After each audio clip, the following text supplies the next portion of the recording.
We're going. Interesting.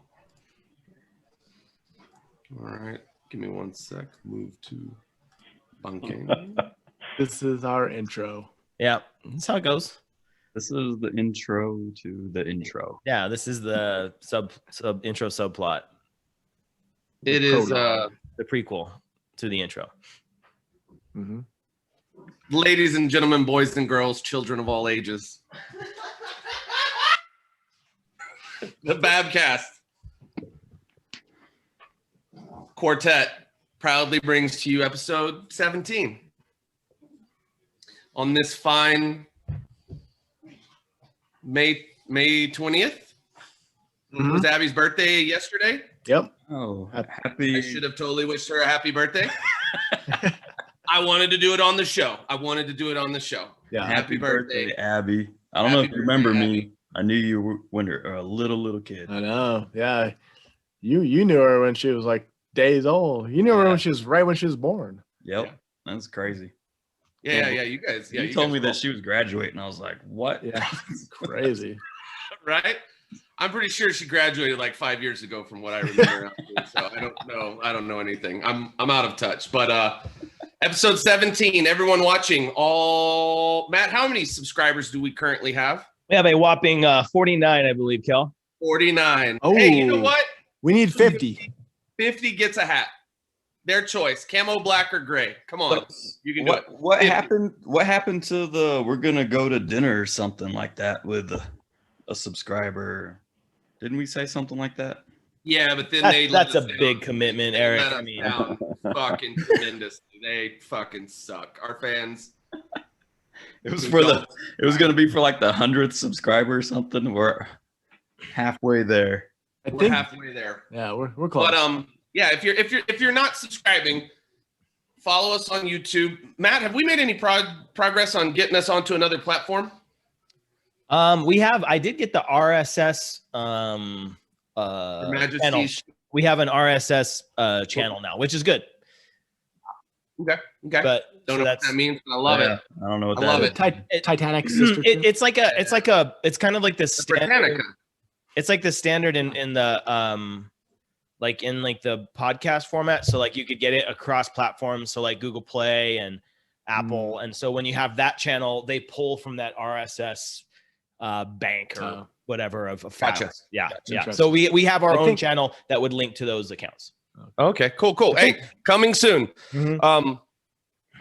So for now, we'll post everything on Facebook, or we'll post everything on YouTube. Be sure to subscribe, hit like, comment if you can. That'd be fantastic. We will constantly try to find free shit to give you guys. Yeah. I would think like to be the first person to say thank you to our guests. I don't know if you guys noticed, there are 5 of us on here. Yay. What's up? 1, 2, 3, 4, 5. Mr. the Fifth, Kevin Edgington. Plead the Kevin, fifth. thank you very much. Hey guys, just here to join you for a great time. Let's see if we can figure out some Amazon things. Yeah. Oh, listen. The coolest thing about what I think you're going to talk about is how it's an enterprise that it's a burgeoning market, in the sense that I think people have realized, especially over COVID, that you don't necessarily have to go anywhere to do anything.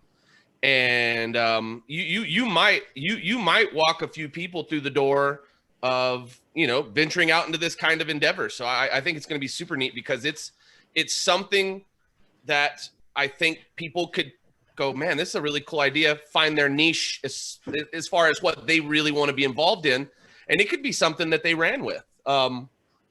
It could be very interesting. One of the things I definitely want to chat about is, I had sat down with Chris Baca, one of your, yeah, Fit Meals, and I know that he was interested in kind of discussing that with you. So I mean, a local chef putting some stuff together, local entrepreneur who's mastered the art of shipping everything via Jeff Bezos, and it could be cool. It could be really cool. I don't know. It's just such a neat. It's such a neat into company. So why don't you everyone knows us. So why don't you take the floor and tell us a little bit about yourself, where you're from, how you got to Cruces, and how the hell you came up with this really cool idea. Well, apparently I was actually born in Victoria, Texas, although I've lived here all my life. But Tejas. there you go. So when it came to me starting something on Amazon, the original goal for me was to find a way to make some extra money. And really, I was like, my goal was to make enough to make my car payment. So I would end up with some extra spending money on the side. And I started out doing things, typically what's referred to as RA, or retail arbitrage, which is basically buying stuff cheap at your grocery stores, your Walmarts, things like that, and selling it through Amazon, which is really this, I mean, everybody knows Amazon, but it's a hub for getting things from one place to the other, in the aspect that what most people in the United States don't realize is that what's available in their grocery store or their markets is not typically available in most other markets. There's a lot of little niche items. And we really ended up, after doing this for a time being, finding that food was going to be our thing. That was definitely a huge leap of faith going into food, for sure. Thought, Rachel thought I was probably crazy and nuts at the time, because what were some of the first things that you, when you first did it, what were, and one thing you might do, just because, maybe give you were just buying stuff. All right, and selling it on Amazon. Just to simplify for someone who might just be listening, just going like, okay, hold on, wait, what? Well, let's start from the beginning, where it's really I made the classic mistake that everybody trying to sell on Amazon makes, which everybody goes to Alibaba and it's like, oh, hey, I can buy this here and I can sell it there. So I bought these 200 cell phone cases, and I can't remember what phone number or phone type it was for. Had to go through a bunch of shit to get them listed. And when it was all said and done, I sold 4 and had Amazon destroy 196 of them because I didn't want them shipped back to me.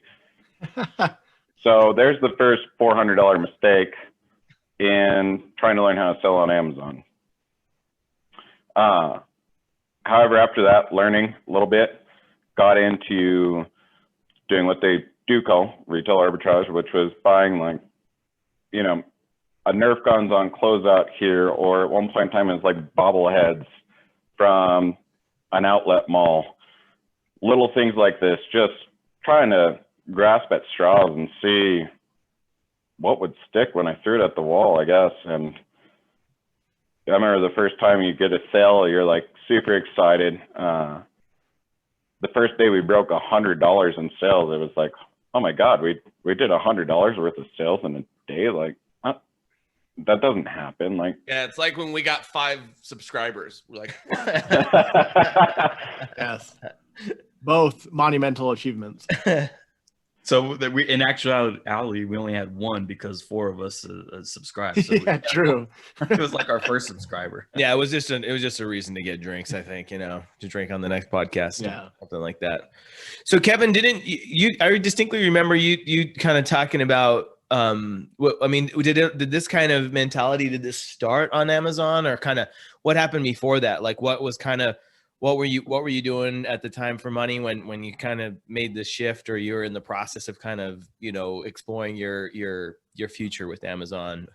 So like I had a full-time job working for a company that we built batteries for motorsports and everything like that. And it was super interesting to me, and I thoroughly enjoyed it. It just wasn't quite at the point where I wanted it to be, or to make everything fall together in life as I would want to, as far as financially. So that's what led me to dig into this process and get into it. moving forward was just, like I said, going into the dabbling, watching some videos, things like that. And videos are very misleading. Everything always makes it look easy and everything. Like, you know, I'm 3.5, almost 4 years into this process now, so we figured some more things out. But it's a bit of a trip how easy Amazon gets presented, and it is, but it's also takes work, and that's what nobody, I think, is expecting out of the industry. But it's a very good one if you find your little niche, I guess. So you started off just sort of bouncing around, trying to find different products that might work, that might sort of create a niche, but you never really identified that until recently. So that was about the first probably 4 to 8 months. And then we started kind of, I guess, phasing into our niche. And that was kind of the scariest experience. Going into the niche was a little bit difficult in the fact that it was walking through a Sam's Club that I figured out what ours was going to be. And I'm like, hey, there's some coffee. I'm like, let's go scan the bag, because when you're an Amazon seller, you can scan any barcode and see if it's listed. So I go scan this bag of coffee, and I'm like, well, hell, it's for sale on Amazon. But Amazon doesn't let people into, and our category is very specific. It's grocery and gourmet. So to get into that, it's not like anything else where you can just be like, oh, we're just going to start selling here. It's like a book or something. Right. You have to get all these approvals, and you have to show invoices, and you have to jump through a ton of hoops to get into it. So look on the back of the bag, get the manufacturer's number and everything like that. And well, nobody. And I just call them up, and I'm like, yeah, I'd like to see if I could, you know, buy from you guys wholesale. And they're like, well, we can, but minimum order is going to be a pallet. How much is on a pallet? Yeah. Pallet was, I think it was $4,800. Wow. Okay. So And like, how many bags of coffee? Yeah. like 500,000? Not 500,000. No, we're 500 or 1,000. I'm not. Well, it's like our guess at trivia that day. we're looking at like 400 bags of coffee, somewhere in there. That's what I get. Yeah. So we're looking at 400 bags of coffee. But that's the only way to get an invoice and to get into the grocery and gourmet category. So it's like, well, do you guys accept credit card? They're like, yeah, we'll take a credit card from you. So obviously, all of us living here in Las Cruces, we end up deciding to go for this. So I'm working at my job, prepay for all this, get up at like 1 in the morning because I still have to be at work this day. And so I still have to be at work by like 8 o'clock. And it's in Albuquerque. So we're talking like, you know, 3.5, or sorry, I had to be at work at 9. We're talking 3 hours one way, hauling ass, and like 3.5 back. So drive up there, load it all in the truck bed, and drive straight to work. So I just have this pallet of coffee sitting in my truck bed in the parking lot. Granted, Roasting. not a giant. Yeah, you know, I was giving it some extra flavor. And after that, you know, then I got the invoice. And once you get the invoice, then I get to find out if I'm even going to be allowed to sell this pallet of coffee I have sitting in my truck bed on Amazon.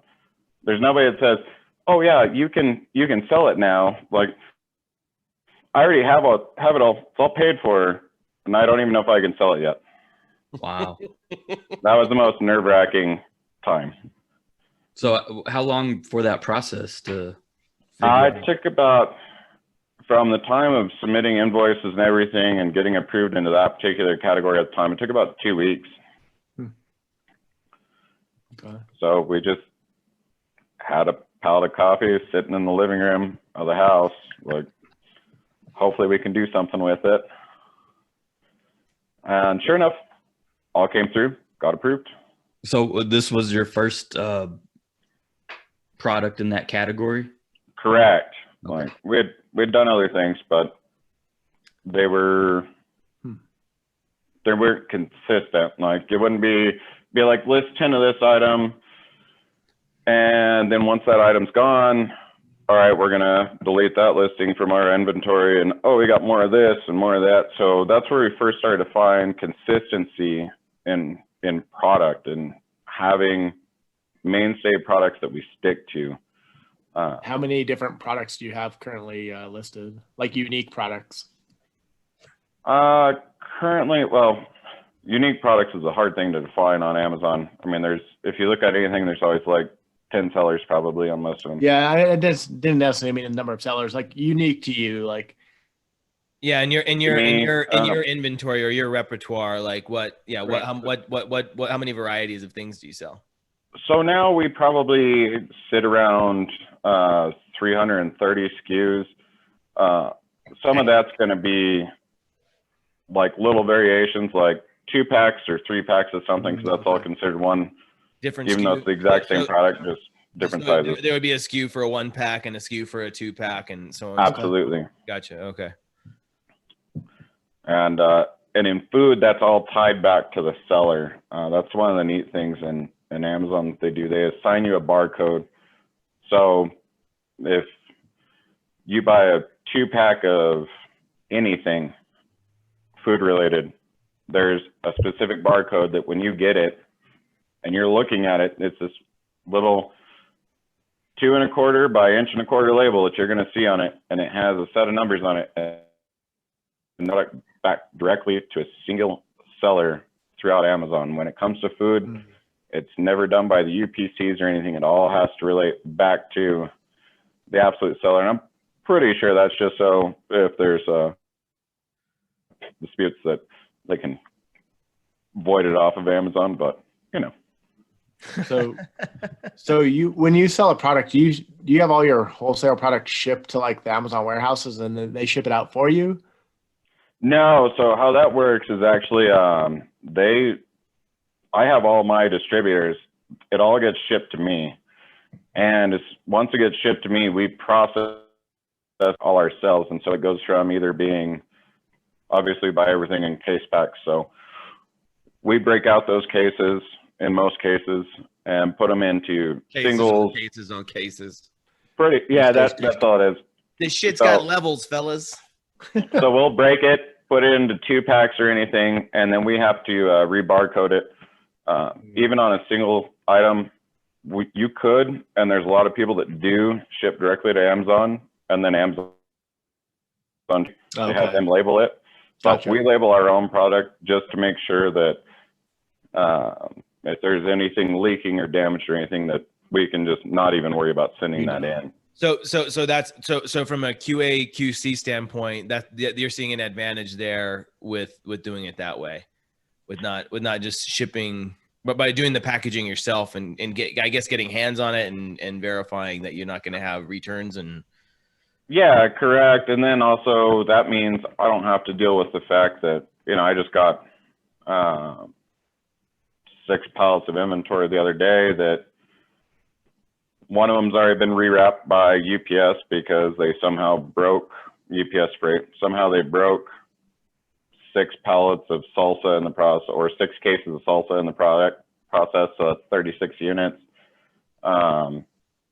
All these dented cans that nobody ever wants to see. And a lot of Amazon employees are just going to slap a barcode on it, whether it's intact or not. Like, that's just their job. So, I mean, when you're on Amazon, you see like these constant, if you don't have Prime, you see something that says, if you spend $25 or more, or whatever the dollar amount, you get free shipping. How does that play into your business models? I mean, so to give you an idea, do you have to eat the shipping? All right, so let me break down Prime just a little bit. Yeah, please do, because I just So feel I like think it's it's just like something like $100 you're never waiting to get. And no, it's more than how much is I Prime think now? How much is it a year? It's around $100 a year. Or Yeah, so. but then when it I think hits, it's 120. I think they bumped it. yeah, when you're just like hanging out, you know, and then you're just like, damn it, Prime, you know, and you get hit for that charge. I don't know. Maybe I'm the only one who like it. Just gets like you enjoy it all year, and then when you get it all in one lump sum, you're like, motherfucker, $120. But yeah, but can you imagine how much you saved? No, that's what I'm saying. I'm reaping the benefits all year, but if you just put it in one lump sum, I want it in easy payments, or at least 11 easy payments and one 11. complicated payment. Never pay $120 shipping. Okay, for Mitch. So get this. Amazon, I think, amounts to 10% of roughly the product that's actually on Amazon. 90% of the product is on there by small businesses like myself. And how Prime works is through. Did you say 90%? Yeah, like 90% of the product is not owned by Amazon that Amazon sells. Wow. So if you all right now go and look up a product on Amazon, Yeah. it's going to be sold by, and it's going to have probably some random name, and then it's going to be shipped by, fulfilled by Amazon. And how that works, and that's how we do all of our inventory. There you go. There we go. There we go. So open up any one of those that's Prime. Open up any single one. Open up that Sasquatch one carrying the lady. Was it Or was that. it Prime? It's Prime. Now you see in the Probably not the Stop best. clicking. How about this one? Okay, got it. there you go. See how it says ships from Amazon, and then Yeah. sold by, I don't even know how you say that. Where does it Always say wrong. that? Always Right wrong. under the buy now button Okay, gotcha. and secure transaction. Okay, Oh. ships from Amazon. Yeah, sold by Correct. Always wrong. Always Always wrong. Sorry. So that's a product that somebody sent into Amazon Mm-hmm. to their fulfillment centers, and that's how everything's Prime. So that gets shipped to their fulfillment center. They then, once you click that add to cart button and buy now, which I'm sure you will shortly, It's already. He's already Amazon's bought going it. to send it to you. However, here's the backside of that transaction.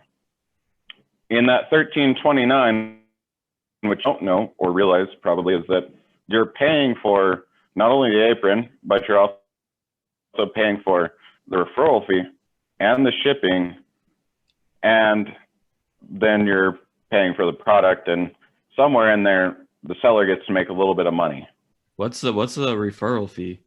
So this category, I don't know fully, but I would guess that referral fee is going to be 15%, since it's apparel, I think. So referral fee as a seller, if I sell you something for $100 or in the grocery and gourmet category, I mean, anything, and it's $100, 15% of that is instantly going to go to Amazon as a referral fee. It's just gotcha. like eBay gets their fee for things. Mhm. Right. The next part of that is the FBA fees, and FBA fees are the charge that's there for sellers for Amazon to pick, pack, and ship that product to you and get it to you in a day or two.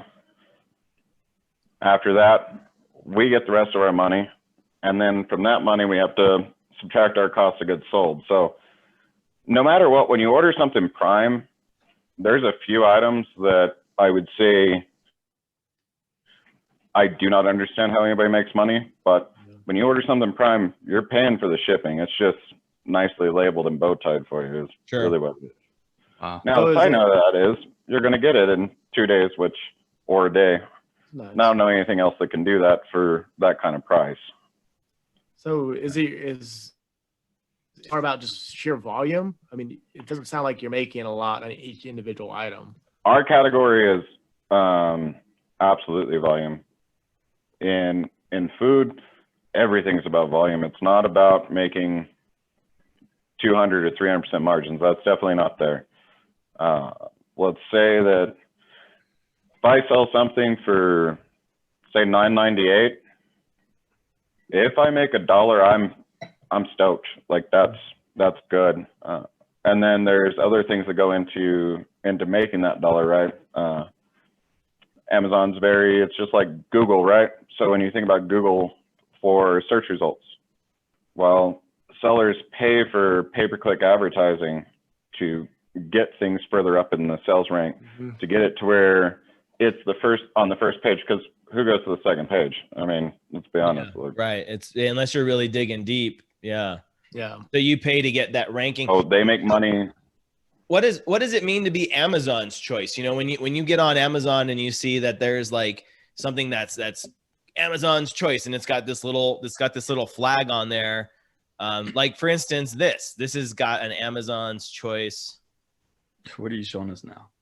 Same thing. It says Amazon's choice. Like this is How many of these did you Amazon's- order, Matt? Uh, Did you order one?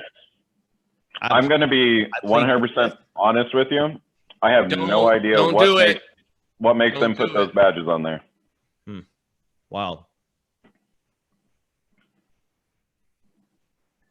This is a fun We category. get some of those bibs and then go to like Joe's Crab Shack or something.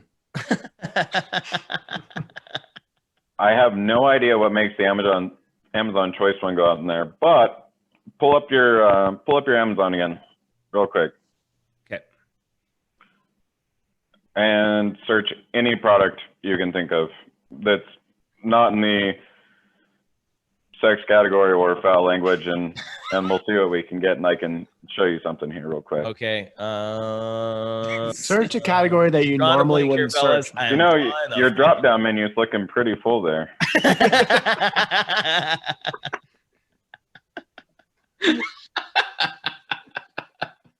Can't spell sandals, fellas. God, I sandal. think that was his search. Right. So scroll down just a touch. History, right?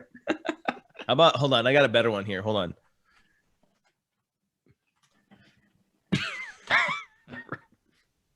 Oh, this is way cooler than I thought it'd be. Adhesive. You guys are searching all the wrong stuff.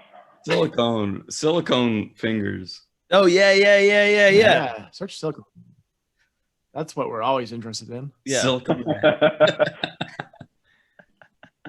Okay. Yes. That's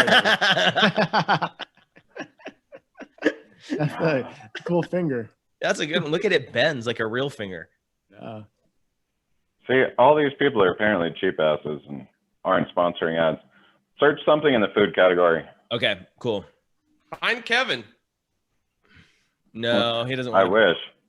Let's see if we find something here. It should show up, unless they just recently changed it. Well, So most of your product. Search for Sadie's salsa. Okay. There you go. Search for that one. Yeah, come on, man. Okay. See, Amazon's choice. Amazon's choice. All right, which So one goes is Kevin? So they've changed it recently. Normally on all your searches, it's going to show you that it's sponsored. But I can pretty much tell you that anything in that top layer that you click right now, whoever the seller is. It says sponsored right here in the top right. You see this? There you go. So like that whole top part is sponsored. That So- whole top row, yeah. So anything you click there is going to charge the seller money for you clicking. Uh-oh. You Wow. block. Whoa. Oh, it's ad block. I got ad block. Nice. Nice. There you go. So you're competing with Whole Foods. You're competing with everything. Everything. You're competing with So another it's- Kevin from another New Mexico. Yeah. Pretty much. So it's a neat thing. There's and I will say this, there's a lot of sellers that are going to be out there that are quick to say like, oh, Amazon's just taking money from all its sellers and always pushing their heads under the water. And don't get me wrong, sometimes it does feel like that. On the other side of it, we currently probably have 225 orders a day. There's no way that I could package 225 individual items and ship them, let alone get them to you in a day or two. And on top of that, I can't ship most of my items for $3 across the United States and have them to you in 2 days.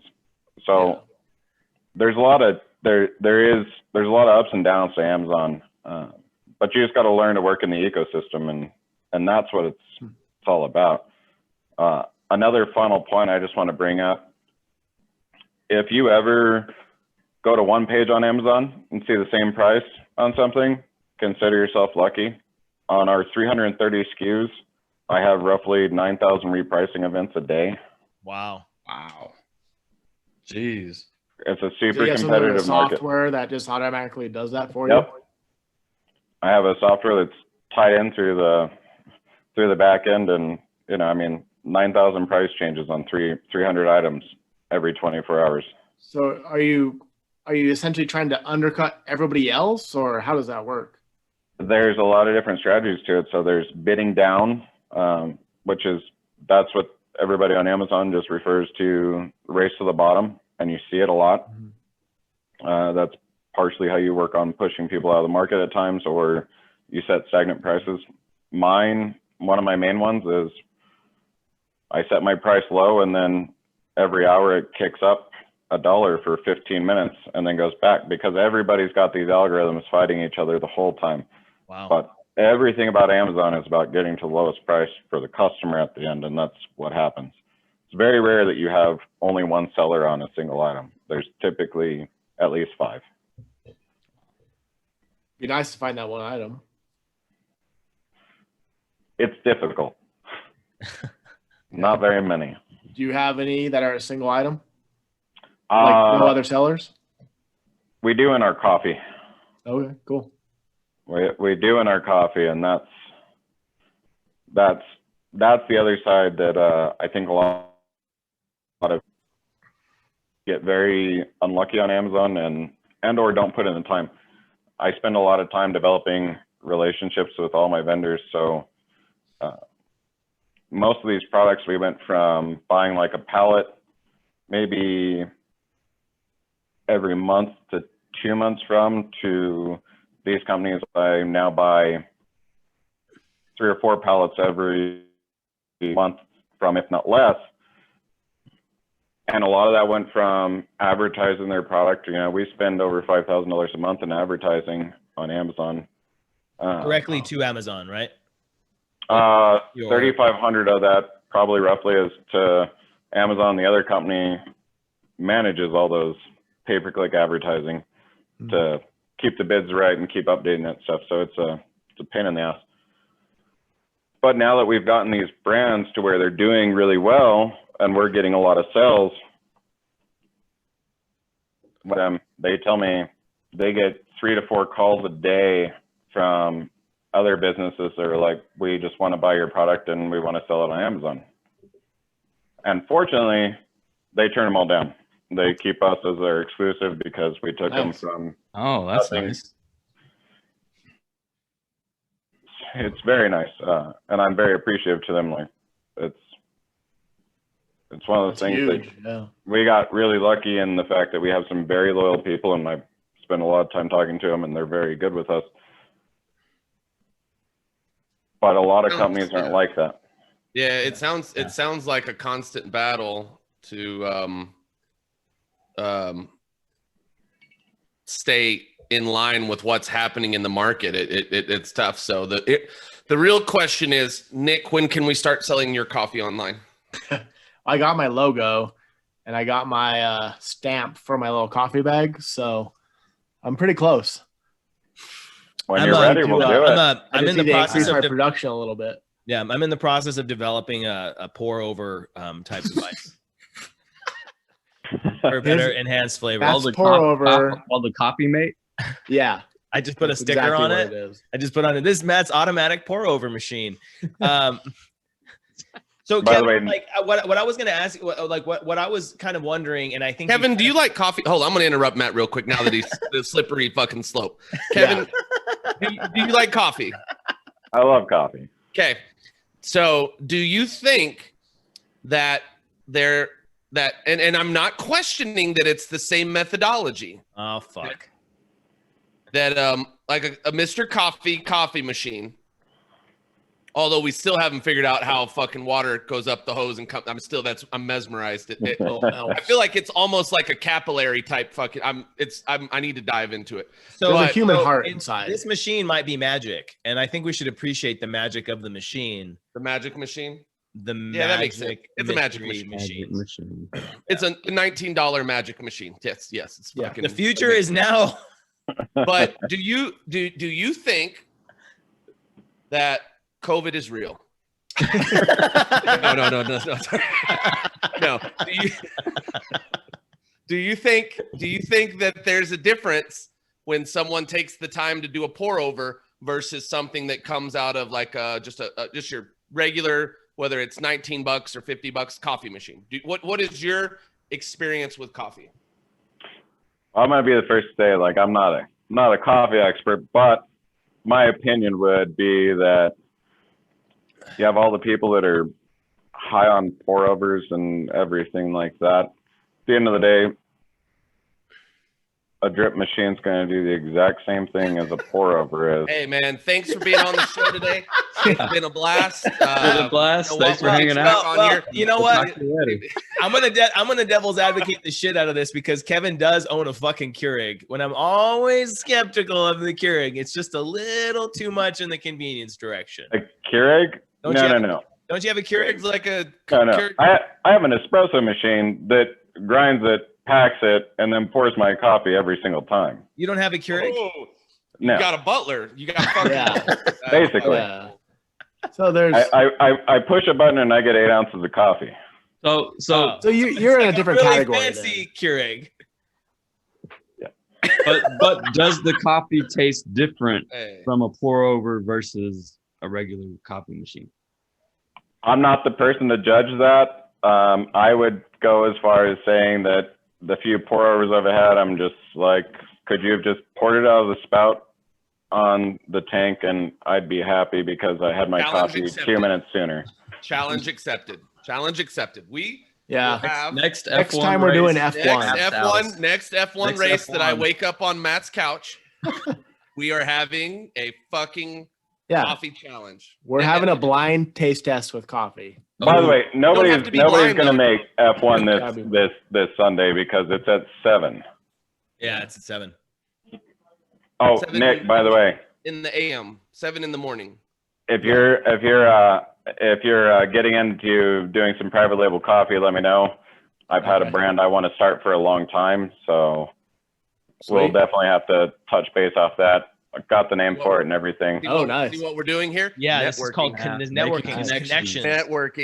Networking. Yeah, If you haven't been on the podcast, Yeah. you're missing you're out on fucking networking. missing out Yeah. because we have an audience of over 48 people that watch this regularly. They all love coffee. Yeah. Pour And- overs. and Love the way their that Mr. Coffee Nick's machine. process is all solar powered, so Yeah. pretty amazing. Yeah, it's carbon neutral.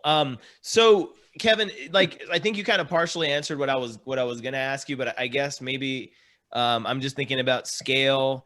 And at some point, like yeah, you mentioned that you have this really good relationship with your suppliers, and that you have like this concept of and it would make sense, like if people are just gonna undercutters coffee. Yeah, so like if you're gonna have these undercutters come in, obviously that would negatively affect your business.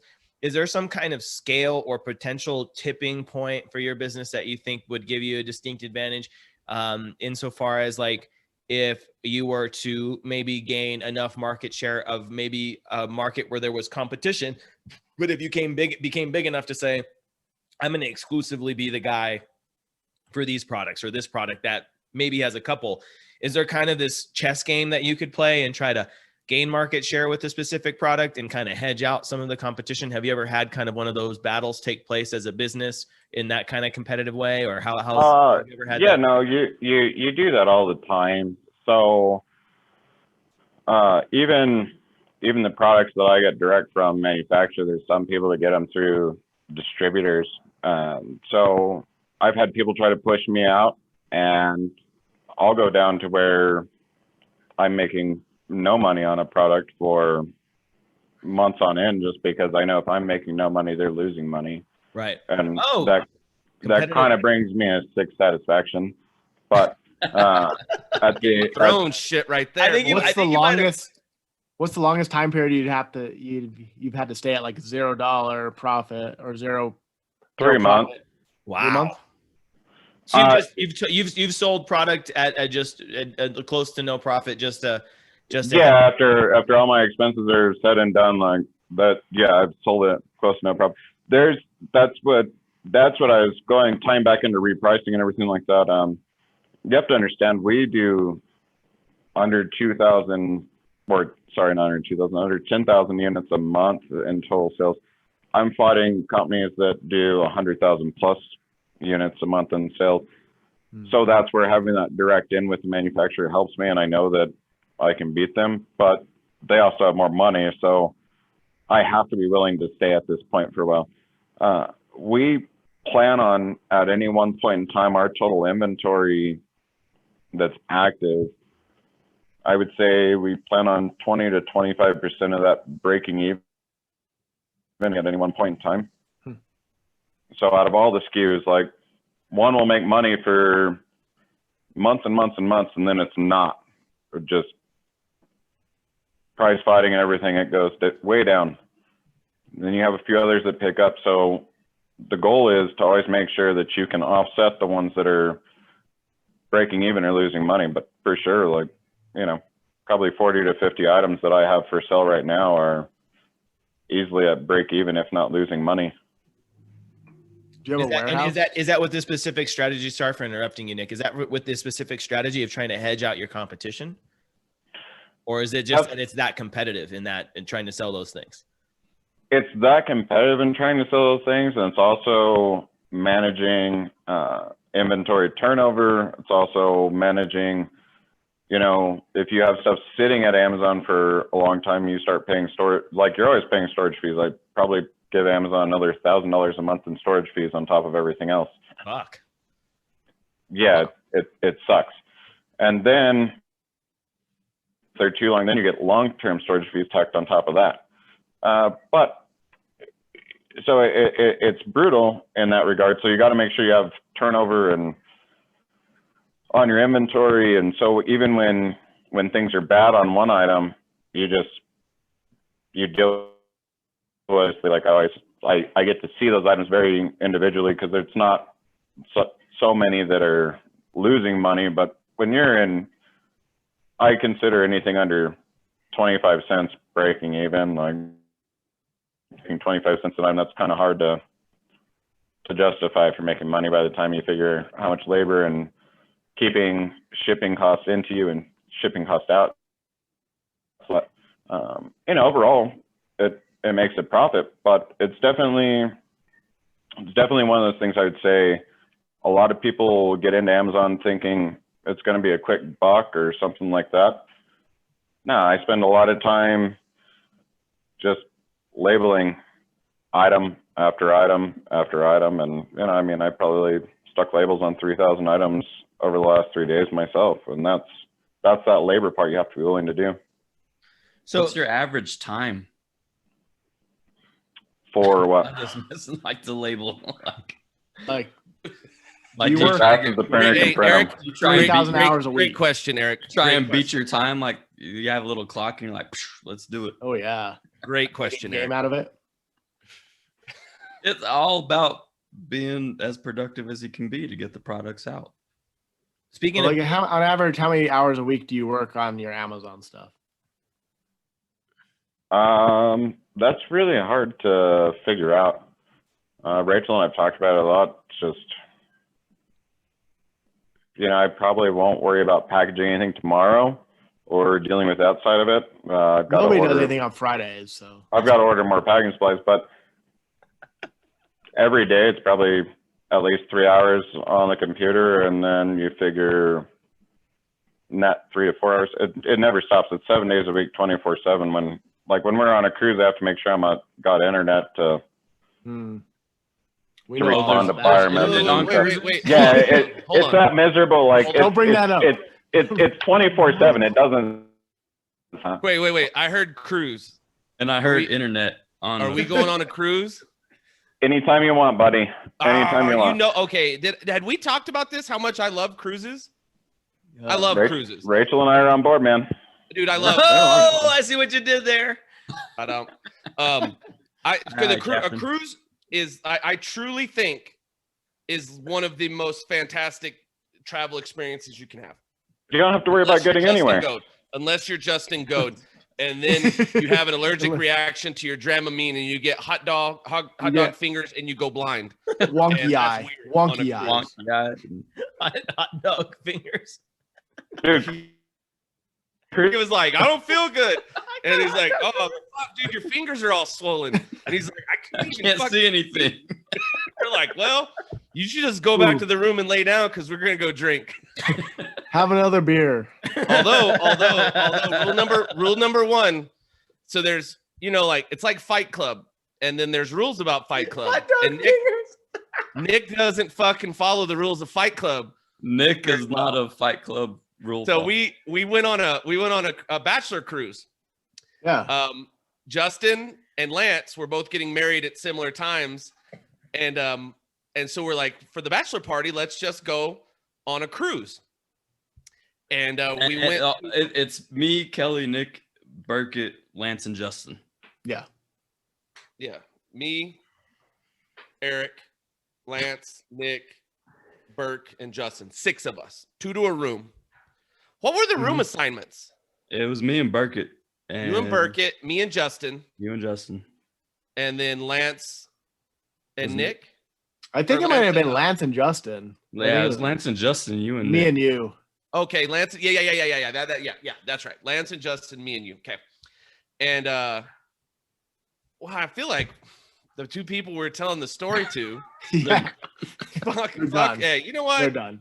Fuck. We're telling it for the viewers. I know, but I'm looking at my screen and yeah, I can't see the viewers. What viewers? Eric, what viewers? All 48 of them. 49 of them. More 40 over 48. Over 48. We're talking to them. We're talking to those. All right. Okay. We're talking to our lifelong viewers. Like Burkett and Corey. Corey, let me tell you this story. Hey, Dr. Acosta, huh? Dr. Acosta is in the house. That's pretty cool. Right? Let's finish this story. Okay, sorry. Well, these fuckers threw me off. I go tell a story and they're like, "Oh man, he's starting a story. Let's just get the fuck out of here." Oh, sorry. I was going to get more hooch. Yeah.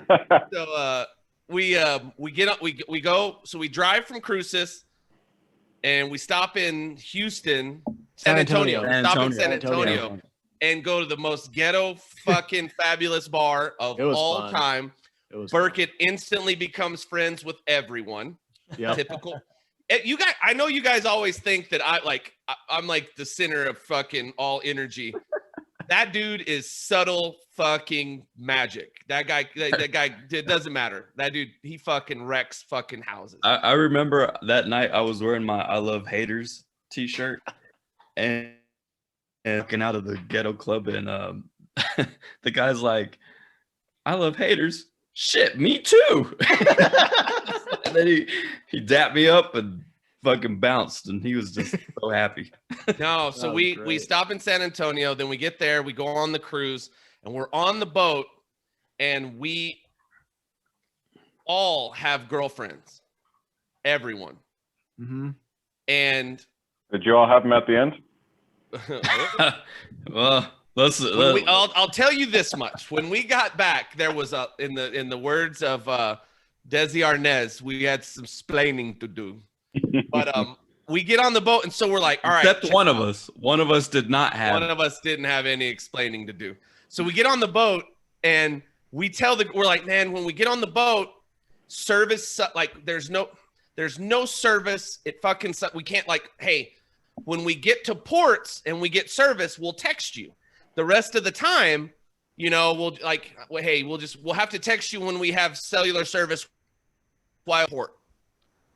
Well, someone signs up for a goddamn cellular program. The only thing is It was just the ship internet, right? It was like roaming. I paid like I don't know how much I paid Like at the end a of the damn couple cruise $100 for my stupid text message. Yeah, for Oh, stupid text shit. messages that I could have. I thought I could you have said spent the that on ship had alcohol. Wi-Fi. It's No, called hey, Nick, extra. The whole time, it's Nick. called it's fucking called signs up. simping, Nick. It's called simping and simping. Well, ain't easy. yeah, the whole Or time cheap. Nick was texting his girlfriend, and no one else sent Simping. a fucking single text. All their phones were in the safe, and nobody sent a thing. And Yeah. then we get back, and they're like, "Oh, well, Nick's been texting her the whole time," and we're like, "What the fuck, Nick?" Like, thanks for telling us. We show up and they're like, "You didn't have any service, huh?" Well, why has Nick been talking to his girlfriend the entire time you guys have been on the cruise? And we're like, Y'all like look at Nick like, what? I don't know, like this Nick? God damn. I don't know this. Nick went overboard long Yeah. time ago. We lost him. Yeah, and that was very poor judgment on my part. I don't know if I ever apologized to you guys, but I regret that. You know what? You look like you're full of so much regret right now. Text Doesn't Justin, matter. Had sex uh, later after. It was just one of those experiences where you're just like, gosh, dang it. Shoot. Undercut. But I love cruises. I think one of the next trips we should plan is an Alaskan cruise. I've been on one, and that shit is out of this world. There's 3 places I've been that words, no matter how I try to describe it, words don't do it justice. Number 1, Times Square, New York City on a Friday or Saturday night is like, it's the most insane thing you've ever seen. 2, the Grand Canyon. I'm like, dude, it's fucking big. And then you get out there and you're like, well, you didn't say it was fucking big. Like big. You said it was big. And 3, Alaska. Alaska is out of this fucking world. And I'm telling you, we could Also a very great album by a progressive metal band called Between the Buried and Me, called Alaska. nice. For the metal fans out there. Shout out. Oh. What's up? I think you buried the lead on the intro, Kelly, because you recently had some spa work done. And Yeah. you got some. Oh, you no, got we're some getting to that. You got We're some getting to that. eyebrows tattooed on you, right? You got some I got eyebrows. my makeup done It's called microblading. by this, so I don't have to watch. Don't ask me how I know. Also, real quick, I was born in Alaska. What? So and- you're like an Alaskan citizen? Yeah, so you're not an American? I knew it. I knew there's You something get- off. Russian. I was born in Fucking- Anchorage, and I've never been back. Left. You You got paid a lot to live in the freezing cold. Yeah. How much do they get paid per year? Then I the don't know fact if that Did your dad work directly for what's her fucking weird head that lives up there? Oh, All the I mooses. know. No. the Sarah hot one, Palin? Sarah Palin? Dude, Sarah Sarah Palin's hot, Palin, bro. yeah. Watch yourself. You better check yourself. I'm not saying she's not hot. Lisa Ann does an impressive impersonation of her. Let's Kevin, see. where have you been on your cruises? Since Her Kevin's her other boobs do an cruise- impressive impersonation of themselves. She got them Kevin's redone. other- They're smaller. They're much more aerodynamic now. Built for speed. They're built. You motorboating son of a bitch. Kevin's Oh. other cruise connoisseur. Where have you been, Kevin? We've basically just done all the Mexican Riviera and everything like that. What I was going to say is the best thing is on a cruise, like when you're in anything like rough water and you've been drinking all day, when everybody's sober and can't stay up straight, you're just perfectly fine getting to your cabin. It's just a straight line, you know. I mean, it all works out. You just flow opposite, you know. It works. It's like a sine wave thing, you know, the universe and your drunkenness just kind of comes into lock. It all just flows together. But I'd say, Are you is a balcony a must for you? You can get shit. anymore for sure. It's got to be. Yeah, I couldn't see not being on the balcony. It's nice to be able to open the door and actually. yeah. I've done the the interior steak room before, and the worst part about an interior room is you're like, what? And then next thing you know, you find out it's either 4 in the afternoon or it's 4 in the morning. You have no sense of time. You missed your damn dinner time.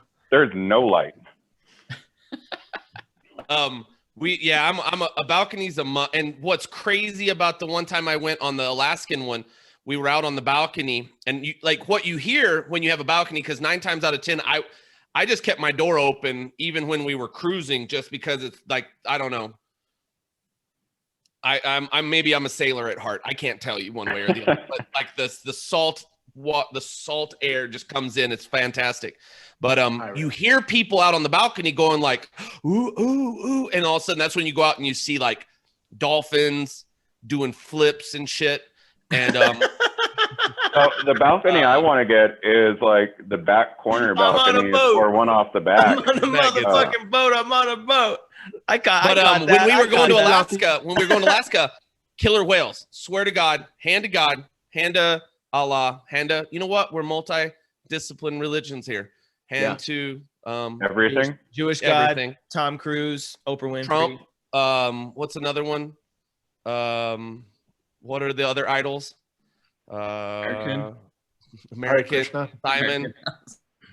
Darth Vader. Krishna. Yep. Drake Vader. Mm-hmm. Yep. Nailed it. So, but we saw there was killer whales, and it was like a mom with 2 little babies, 2 calves, and just swimming along. It's, oh my God, Alaska. I'm not kidding. It's got to be. So much fun. We'll fly to Vancouver. We'll get to Vancouver earlier because FYI, Vancouver's fun. Vancouver's probably one of my 3 favorite cities that I've ever been to. Is that a room? Well, if you're wanting to spend $10,000, yeah, that's a badass room. We can all, like, if you guys are perfectly fine with all of us staying there. Absolutely. I am so perfectly fine with all of us staying here. And a piano? Dude, the ship's going down. Piano, damn. Does it? I bet Jamie Foxx comes with that room. Oh, dude. Right. The greatest part about a cruise that nobody remembers is you are literally on the pool deck and you are 30 seconds from a casino or 30 seconds from your bedroom. Like, life is so easy. Food's made. There's a buffet. There's a soft serve ice cream machine. Like, you can't go wrong with soft serve. I know. Dinner, and dinners are out of this world good. Dinner was the best part. They're definitely out of this world. And if you don't get enough, you're just like, I'll have another plate. I know you're on the ocean and all there is to eat is fish, but could you possibly get mac and cheese? No, you're getting like a Gruyere mac and cheese with a brioche with bread, a fillet, truffle butter. Like, if Matt goes on a cruise, it's a legitimate 5-star dining experience. Wow. Matt goes on a cruise. He's coming at least. Matt's gaining 30 pounds on this. Oh, no Matt, dude, Matt, when you sit down for dinner, it's not uncommon to do this. Sir, for your appetizers, all of them. Mm-hmm. By the way, Matt should obviously do a shout out to Royal Caribbean at the end of this and see if we can't get some discounted rooms. Yeah, sponsored by Royal Caribbean. Sponsored by Royal Caribbean Princess. See, mine in Alaska was Carnival. Princess. Sponsored by Princess Cruises. Carnival's the party line. If your parents are kings and queens. I don't know how to take sponsored by the ship's toilets might back up. They're not going to sponsor us. Hey, that's the boat we were on, by the way. The boat that fucking went to shit. Oh, that was the boat we were on. There's a whole new one. Our buddy Sean Brownfield, sponsored by Sherwood Cabinets. We'll get your cabinets there eventually. Apparently in 2019, if you're a resident of Alaska, you got paid about $1,600 for the toilets backing up on the Carnival cruise. For being an Alaskan native. Yep. Eric, where are your Alaskan reparations? I'm owed a lot of money. Yeah, you are. I looked into it before. You have to live there. Oh, okay. That makes sense. By the way, Kelly, did you try those 4 clubs on the putting green while you were on the cruise? No, we didn't. There was no for us. We were Carnival, and there was legitimately that thing. Oh wow, check that thing out. What they do is there's these spinning orbs, and then they drop you through them, and then you go to another like Go to the dimension, depths of the ocean. Oh, Interstellar. Oh, no, it's Jodie Foster. Yeah, Contact. Yeah. Contact. You got the reference. Dang. Eric, didn't let me finish. No, sorry. we went on our Carnival cruise. We were like, we literally were on the boat that needed to be taken out back in Ode Yellard. So there's literally not fucking anything on that boat that's worth doing other than going to the pool, listen to them to play the fucking Cupid Shuffle and the Wobble song 100% of the time. Yeah, 1,000 times. every other a day. song. That's no matter where you were. every cruise ship. You know, so you know, like in the cantina in Mos Eisley and Star Wars, where they play that song. Yep. That's the fucking Wobble and the Cupid Shuffle. Jesus Christ! What's that? And I'll I bet still, you- I I'll still bet never you- learned the wobble. Nobody Dude, did. it's so instructions, dude. I'm not about that life. I'll bet, man. Here's what's sad. I'll bet that 50% of the people that were on the cruise with us died from COVID. Probably. Hey, it's a whole fresh crew now. It wasn't a healthy bunch. I'm gonna say that. But was it a funky If you bunch? have body dysmorphia, go on a Carnival cruise. You Yep. will be like, dude, I am all right. I have Hey, got I'm in the nothing best to shape feel of my bad life. about. Okay. I'm doing all right. I feel good. I'm a svelte 225. You do a pull up in the gym and you win an award. Mhm. When you go into the gym, you win an award because that shit's dusty. It's like no one's been in there. Burkett and I went to the gym once, and It there were has a four Bowflex. people in there. Wow. It has just a Bowflex in there, one Bowflex, and that's it. Like no matching dumbbells. It's like we'll get a 15 and a 20 and just get to work. It's but no, aside from completely making fun of the cruise and making it sound like the worst thing ever, it's actually one of my favorite things to do because it is. I think it's very relaxing because none of the responsibilities of making a decision are up to you. The boat, like if you want to go do something, it's on the boat. Go fucking do it, and you can totally, like, you just wake up and you're where you're supposed to go. Yeah. And if you want to do something, you go do something. If you don't want to do anything, you don't fucking do anything. It's awesome. It alleviates a lot of that whole decision-making kind of pressure, you know, to be like, all right, well. And you got to say, like the Vegas style shows that are in the back at nights they're always good shows, and like the comedy they are club and solid 6s and 7s across the board. and the comedy club where they get people up on stage is always great because most everybody's lost their inhibition by then. So. Well, and the piano bar's piano bar's on point normally. Yeah. When I was at Berklee College of Music, it was kind of a really common first gig out of Berkeley was to be on a cruise ship. So like a lot of those piano bars and a lot of those like bands that they have on those like cover bands and whatever are like really good, just really stellar players who found a gig where they can make a steady income playing music. And it actually pays pretty decently as far as the music world's concerned, as far as like a HRTM or HRT, I don't know, you know, tourism type gig. Like, I don't know. Yeah. But for music, it's definitely an avenue that a lot of young musicians take. That's interesting. Yeah. And room and board's included. Yeah, for sure. Like right out of there. I mean, and you know, if you're kind of, at least as far as I could understand, it was kind of like, if you weren't quite in the class that would be, or the I don't know, in the ability level that would put you in the Nashville group, you know, you were gonna probably be doing that if you wanted to play. Like, gonna be like doing the cruise thing, and a lot of people went from there and then, you know, went somewhere else, or just kind of depending on your connections or what you kind of figured out.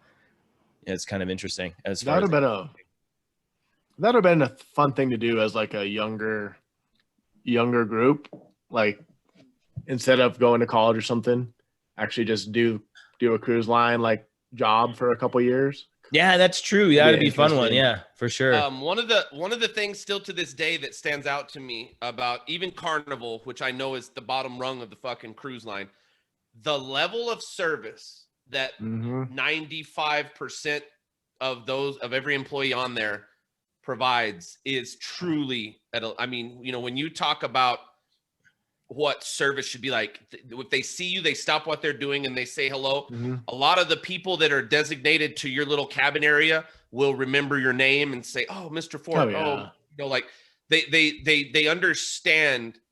Like they don't ignore you. If you're walking by, they speak to you. And I think, you know, and it's like it truly is. You see it, and you know, bartenders. The thing that would be fun that we were kept trying to figure out is sometimes after hours, like everything shuts down, the employees can get together and do a little something together. And we kept trying to figure out, like, hey, where the fuck do you guys go to party for just a little bit, because we want to follow you, like we want to go with you guys. I mean, and it's people from all over the world, everywhere. That was actually one of the best like times Nebraska, I had on the cruise. Was Iowa. Well, we got off Florida. One of the ports that we got off in, we ended up going. Well, I went out with just the crew, and so they all, while we're down in Mexico, go to this hole in the wall bar that's overlooking a bungee jumping part into the water. Safest thing you can do in Mexico is bungee jump. But it was all it was at that bar was like everybody from the cruise ships. It was crew. Like that's all it was at that bar, and that's all they serviced pretty much. Best thing, I remember helping one of the crew guys get back in a cab as he's fucking puking outside of it. We get him in the cab, get him back to the port, get him on the ship. We're out on lawn chairs the next day, and he's like, "Did you need a drink?" And I'm like, "How are you functioning this morning?" Like, those guys have no stop in them. Have you had, what's the worst? How many cruises have you been on? What's the worst weather that you've had? I think I've been on 4 now, and worst weather. I mean, you're on a floating island. Like, I mean, there was definitely some swaying back and forth, but it wasn't bad. Definitely no like pianos sliding back and forth or lawn chairs. I remember watching the pool in the middle just swap back and forth with the water just splashing out of it, and they pull the big cargo net over it, and they're like, "Oh, the lawn chairs are going away," and they're like, "You guys really shouldn't be out on deck." And I'm like, "Man, I got my beer, so I'm fine." But the last cruise I went on, the one that Nick, the one that the 6 of us went on, was to Progresso and Cozumel. Okay. I would rather eat Progresso soup than go back to fucking Progresso. Yeah. That place, I don't know. That place can just stop. Not very progressive. No, they need a lot of work on that. Oh, a lot of work. if you're at the strip club and all they have are they need to plastic make lawn chairs, Progresso. you're at the right place. That's the best place ever. But Progresso sucks. Cozumel's always fun. Cozumel, everybody just stops at Senor Frogs and is like, "Oh, this is the end all be all." Nobody decides to walk like 3 blocks away and find the hole in the wall, which is where the fun stuff is. It's 100%. It's not uncommon. And then in Cozumel, I also think like the port, like that Hooters is right there when you get off too. Mm-hmm. So a lot of people just dive into Hooters. But Cozumel is part of the Jamaica Grand Cayman tour. And Jamaica and Grand Cayman Those are fun. Grand Cayman's my favorite stop that's not Alaska. But the last time I went, Thanksgiving, like 3 years ago? I think so. Yeah. We went Jamaica, Grand Cayman, Cozumel, and we had amazing weather in Jamaica and Grand Cayman. And then we get to Cozumel and the weather's just it's so nasty and so stormy that when we were the night before, I'd go to sports trivia at the sports bar and win sports trivia every night. And I had like 5 little trophies that I had. And I remember showing up one night, I woke up in the middle of the night and I was like, "Man, it's fucking rocking in here." Like, I mean, like I'm on my balcony room and and I was like, "Dude, I can feel us moving what has to be 5 or 6, I mean, we're fucking moving." And I opened the door outside and it was so it took me 2 seconds to be like, "Nope, not tonight, folks." And next day I go to trivia at the sports bar, and the guy who's doing it, I was like, hey, real quick question. Last night, how bad was that? And he goes, I've been on boats for 10 years straight. Top 5 for me. Wow. Wow. Wow. Dang. 10 years straight. And he goes, that's one of my top 10 years straight I've been on a boat. Because he's like one of the cheerleaders or, like the fucking Spirit person. fun bangers or whatever they're called. I don't know, man. They're fucking weird. Yeah, But, I'm the retard that wants to be on one of those ones. You're the what? I said I'm the retard that wants to be on one of those kind of cruises where everything just starts flying everywhere. Well, no, it didn't. No, it didn't. I mean, it's still, like you said, I haven't seen it go fucking Willy Wonka inside, but just in the room, it was just like, I felt like we were just like, whoa, just fucking really rocking it. And so he told me, he goes, top 5. The weather was so bad in Cozumel that we started to get off the boat and the wind was blowing so hard that it was like blowing spray. And we're just like, nah, we'll just get back on the boat. And just went and fucking sat and drank on the boat. It's fun, man. It's fun. It's so much fun. One of the funniest videos I've seen is this couple gets off this boat. I think it's in the Bahamas. They get off the cruise ship, like they do their thing, and they don't make it back in time. And so the cruise ship is pulling away. People are filming them from the deck, and they're like on the ground below, like yelling for them to stop. And like, nobody, they're not gonna stop. That's the only time you get nervous. Yeah, is when you're off the boat, because rule number 1, that boat don't wait for no one. Nope, you get back on her, you're screwed. Well, and that's always the thing when you're like leaving port, you hear them calling names and please report to the concierge desk, and they're like naming all these names. It's like, well, so 10 people got left behind today. Yeah, you gotta buy an airline ticket back home. Well, they'll help you get to the next port to get back on the boat if you're in the middle of a stop, but you definitely out of your have to own pay. Pocket though, right? Oh yeah.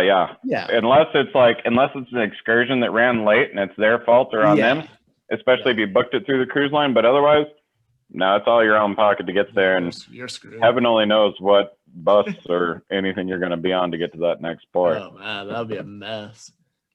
No, that's the only thing that ever scared me is like we get off the boat and you're like, just make sure you get back on the boat. Just make sure what do you think you do if you get left somewhere? Man, that's easy. They got people at the ports to deal with that just it's pretty go to them, and they're like, okay, you either do option A, you pay this much to get to the port, or option B to get back to your origination port. They're set for it because it happens all the time. Somebody's always there. That's why you just set 10 alarms. So you're like, on alarm 5, I should probably get back to the ship.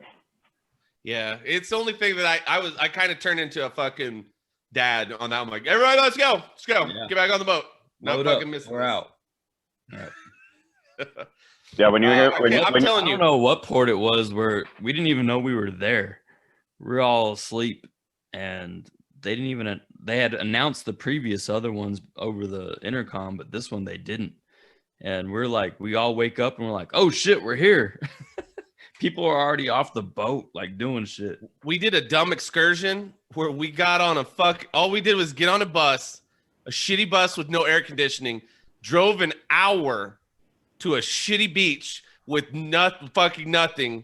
Oh my God. It like you couldn't, it felt like an episode of a good show that just told like just how fucking shitty it was. But the Cayman Islands, have you been to the Cayman? Absolutely.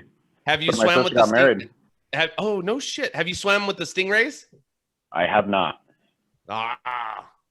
Last time we went and swam with the stingrays, and my single cruise ever was so when you get to the Cayman Islands, you go for your excursions, you go and you meet at the spot, and then they throw you on this charter boat and you go out to a sandbar out in the middle of the ocean. I'm talking middle of the fucking ocean. And then you pull up to this sandbar, and then you hop out of the boat and you stand in 4 feet of water in the middle of the ocean. It is the craziest shit ever. Wild. And when the I've been to a place like that in the Bahamas. so long when this, yeah. Yeah, So, yeah. like it's weird. Yeah, there's like a little tiny island. It's just like open water all the way around, and then for whatever reason it's a sandbar, like you're saying, where it's like the water's only like 2 or 3 feet deep, and you can just kind of wade around, and it doesn't even make sense. You're just like, holy shit, like yeah, you're just standing. This one's way crazier because you literally drive on a boat for 20, 30 minutes out into the ocean, and then you just go, oh, we're here. And when the stingrays hear the motors, they know that you're there to feed them. So they're just like, and we're in the water and we're sitting there and we're just kind of like chilling, watching everyone.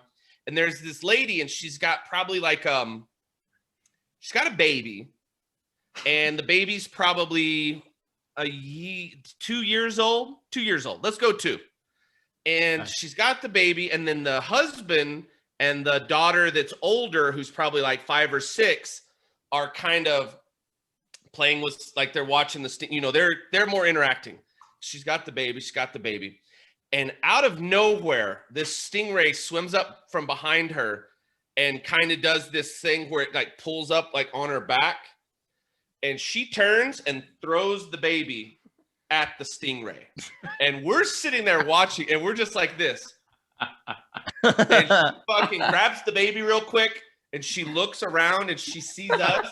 And she goes to her husband. She's like, oh my God, I just threw our baby. I just fed Ricky to the stingray. And I was just like, oh my God.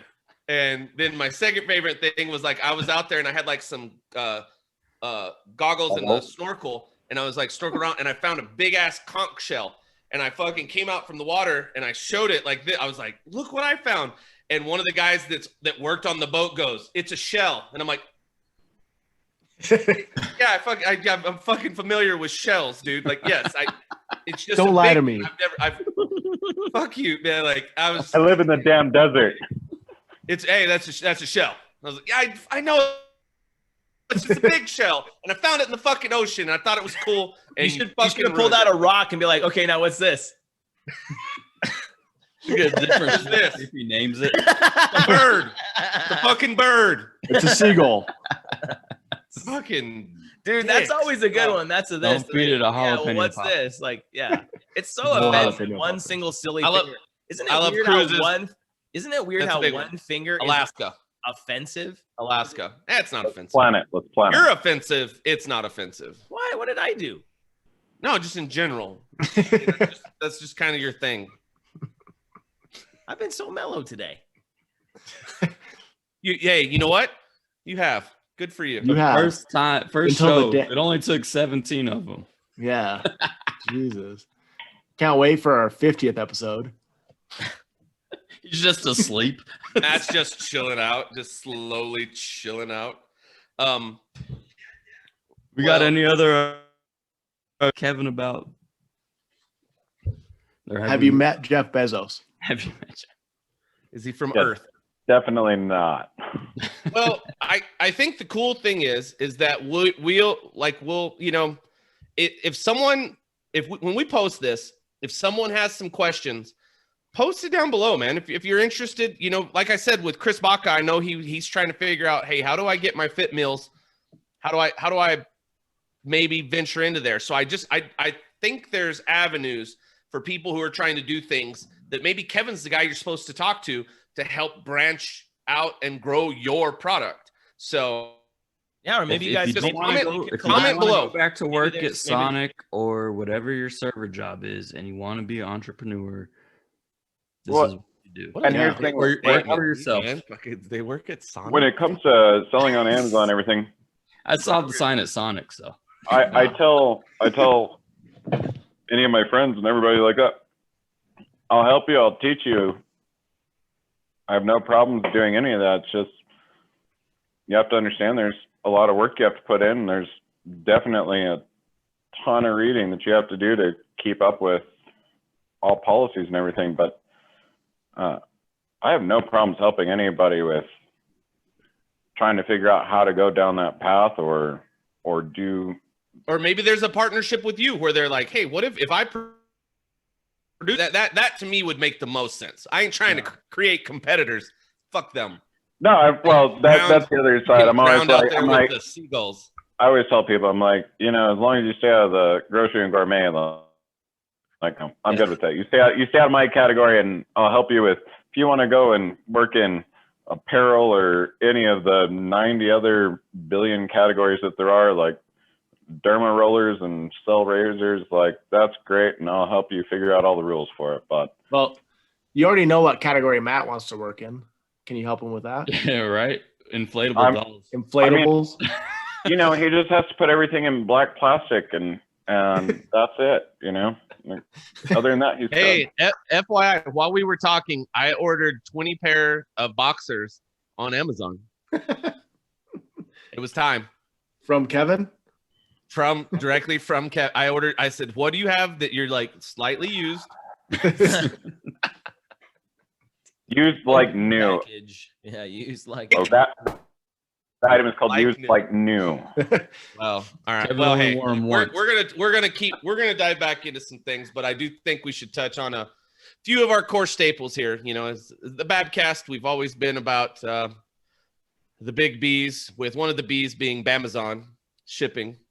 But from a building standpoint, it's an interesting market still. I'm quite positive that we have basically landed 3 new customers in the last, what would you say, Matt? Month and a half? It feels I know, right? That's just being it feels like crazy. generous, Boom, yeah. boom, boom, boom, boom, and that kind of thing. And no, we've just been doing two it more. Doesn't make sense.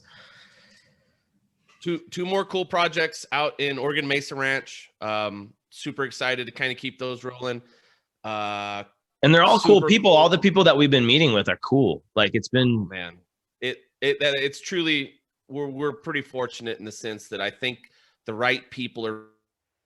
Where's Oregon Mesa Ranch? Is that behind A Mountain?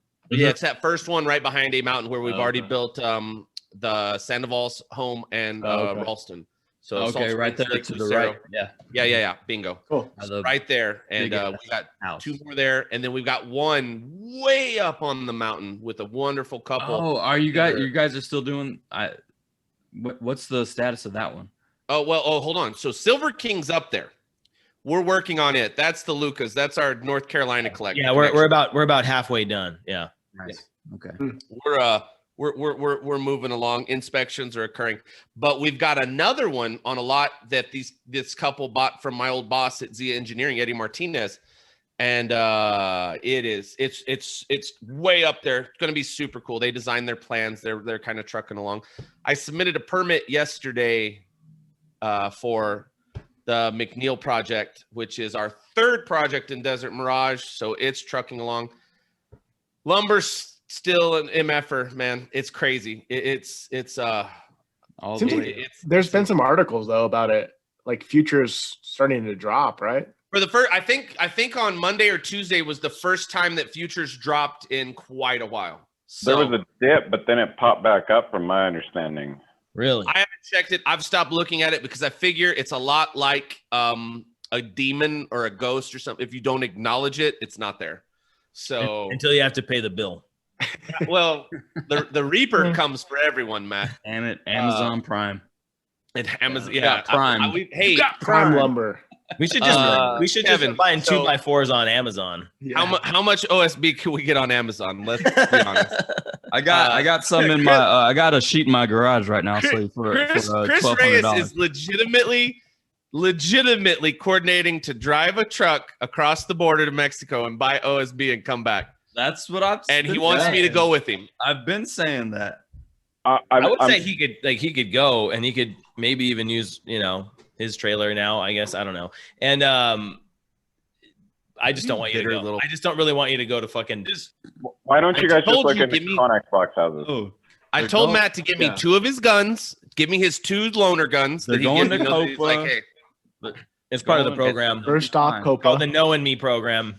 You need a gun? I got you. I'll get you a gun. we've got a and, guns in Mexico? They're not allowed. Haven't you seen yeah. the sign? You can't even have ammunition. That's the best 2A argument I've ever heard made on this podcast. There's no guns in Mexico. Haven't you seen the sign? But we're investigating an idea. We're because of lumber prices, we have started investigating. So this is a Nick, piece go of cut foam. down a tree. So this is a piece of foam, Robot tree. and it's on a solid board here, and it's called Barricade. Barricade. I do like the bear. Barricade. They spelled bear wrong. Yeah. That bear- Structural So Yeah, this but it is needs to this hit is the gym. this is a structural sheathing. What does that so mean? instead of when you build a house and you use 2x4s, the 2x4s provide like vertical strength, like kind of all the going up and load down. bearing, Yeah. Yeah. But you could easily push a wall down going side to side, like if you just tip, you could like push them over and they'd tip. Okay. This, when you put on the outside, which is usually what do we do on the outside? 1/2 inch OSB? Yeah. We use 1/2 inch OSB, which is now $50. Well, I think it's like 44, but you get the point. Yeah, might as well be 50. And this provides the same structural, like if you nail this into the side, like 2x4s, it doesn't Right. have like that shear strength. It's a shear Racking, strength. yeah, racking reinforcement. strength. Yeah. So this is like $26. And if we Nice. get it, sorry. This is like That's what that is. You can't see me. Point. this is on the board. Yes. Okay. Wow. Okay. Yeah. Okay. But then the other one's got some insulation. Mm-hmm. And what's the price of that? So this one's like, I want to say this is like 16 or 18 bucks. And this is 28. And you get some insulation value. Right. Yeah, absolutely. And it's got this thermal kind of Like a space cover. blanket or something. Barrier. Yeah, it's a lot like a space blanket. No, it really is. And if you put that with the cork spray, that's well, just what we're crazy. trying to investigate, and Matt, and this is where Matt and I are kind of, this is where you have two people that are kind of going, all right, where do we go back and forth? Is my thought is to try to see what it would. We could switch to 2x4 studs and put this on the outside and have the 2x6 insulation value. Matt's going like, dude, let's just use 2x6s and put this on and exceed. So that's But where still we're save money. We're trying. Well, we're Yeah, trying 100% to save come money. up with something that's a little more cost effective that also might have some intrinsic value built in. Yeah, that absolutely. we go, okay, cool, check this out. Maybe we don't have to do this. Maybe we don't have to do that. Just a couple things, but that's So what Kelly, we're really working on from a technology standpoint. what's your guys' what currently instead of using wood studs using metal? Because I know when I went and bought some studs the other day, damn prices were exactly the same. So It's the installation, Kev. We have had this discussion, and I appreciate you bringing it up because this is an interesting thing to talk about. It's getting close. It really is getting close to where metal's starting to make sense from a material standpoint, but the labor to install is a lot higher from our market. I think metal is like a 40 to 60% increase in price per square foot for the installation. So while the material is getting really close, I bet it's double. It might be between 50% and double. I think because what are we're paying? It's close. It's close to double. It's close to double. It is. Yeah, 4.5 to 7. I think it would, just because of how easy to manipulate. It's not as you don't just can't pop just have down a the bunch chop saw and call it a day. Right. Bingo. Or just use the nail gun and ram through it real quick. Bingo. Right. So, but I think the cool thing is that we're constantly trying to investigate. This is something that we're going to bring up with Rochelle. Foxworth has given us another quote on old Richard's almanac, his house, and we got some ideas, and I think we can come up with something clever that allows us, to walk that line of producing a product that is inherently better, although we can save. I mean, dude, if we're talking $44 to $24 on the walls, I mean, it can add up quick, and we're kicking it around. But that's right now. That's where we're at there. it's interesting. The thing that cracked me up is got a text message a little while ago from an old basketball buddy. Eric will probably remember him. Dennis Stout. Old Tweety Bird. Tweety Bird. So Dennis, their family sold his family sold their house kind of in the Anthony Gadsden kind of area. And he's like, all right, finally got it sold. Some things have changed. Here's what's up. Let's meet. Let's build. The coolest thing about his project. Yeah. So he wants to build, and he reached out and always flattered when, friends, people that we interacted with. He was just always such a nice guy. And always. He killed us from deep. I mean, he shot. He was such a good basketball dude. 6'5". Yeah. Played kind of a guard position, could take you down low, dude. He was nice. Oh yeah. The only thing weird about Dennis is that goddamn Tweety Bird tattoo that but he presented the most interesting option for us to build this house, because we had kind of put a design together, and I started talking to him. I was like, hey man, how do you want to handle, like, what do you want? And he goes, I don't want to pick anything.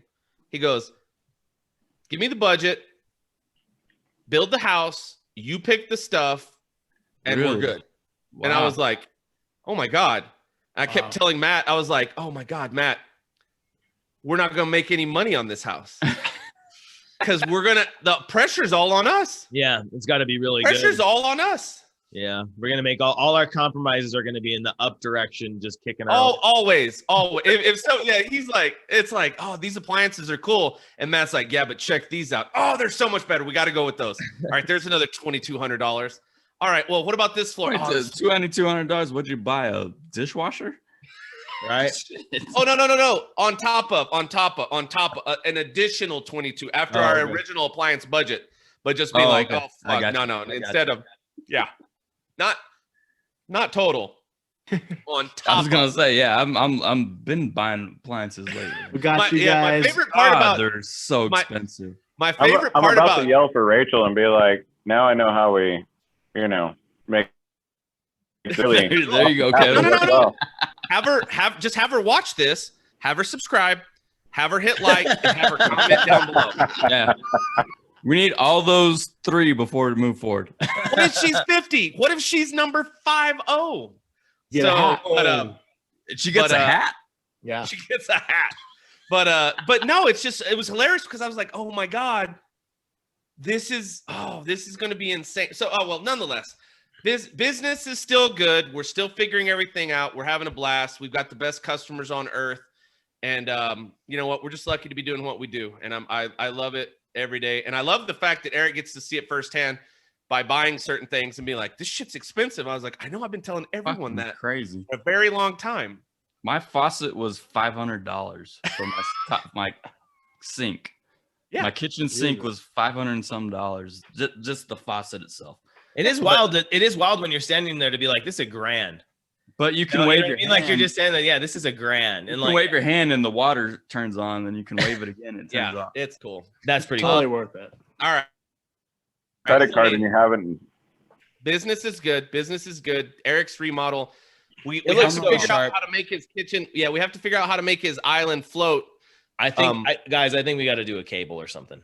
No cable. God. There's not going to be no fucking way we're doing a cable. There will be there ain't no way we're doing a before cable. There's a cable. None. You hate the cable? I'll take a sledgehammer. The cable is the worst idea ever, Matt. No. I'm sorry, but the cable is not happening at all.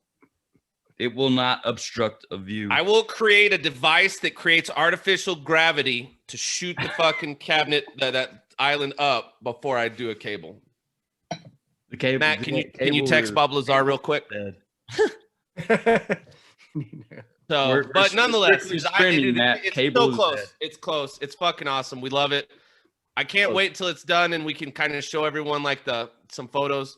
We'll definitely have all over to just thank you all and just be. We love it.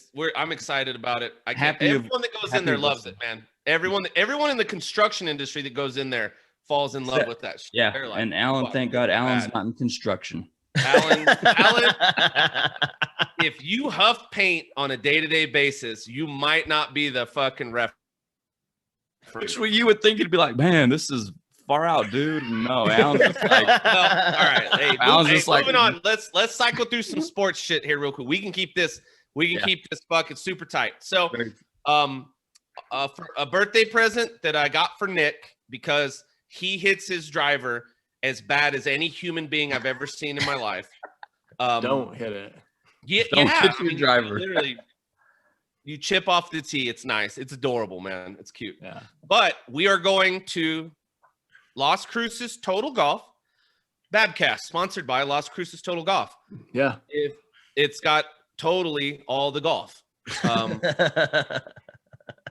But we're going. They have a fucking crazy $30,000 piece of equipment, and they've got all these drivers and all these shafts. They've got they can cycle through everything. And so on Wednesday of next week, 11 o'clock, if no one's doing anything, bring some beer. I'm gonna try and be there.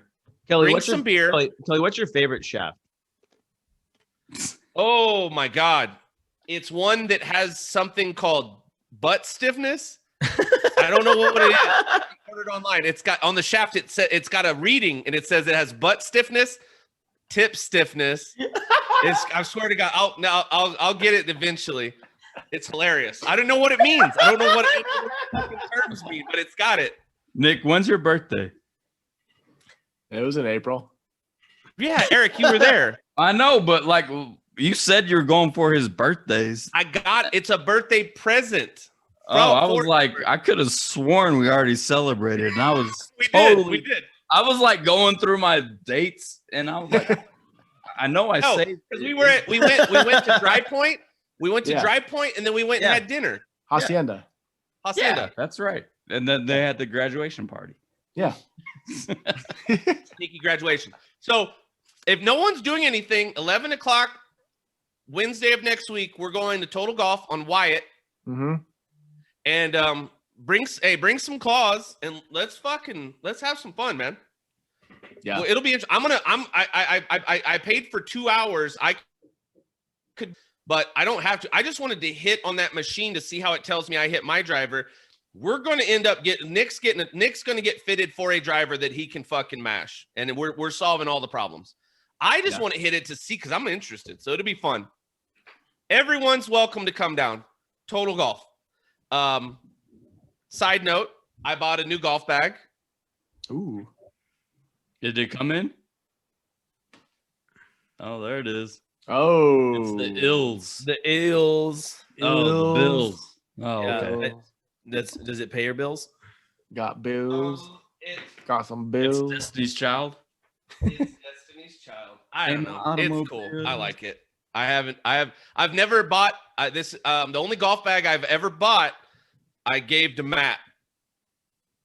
My golf bag was. I didn't realize that you bought that. I thought you. Never mind. Thank you. I like that. Oh, no. The one that I won, I gave to Tom.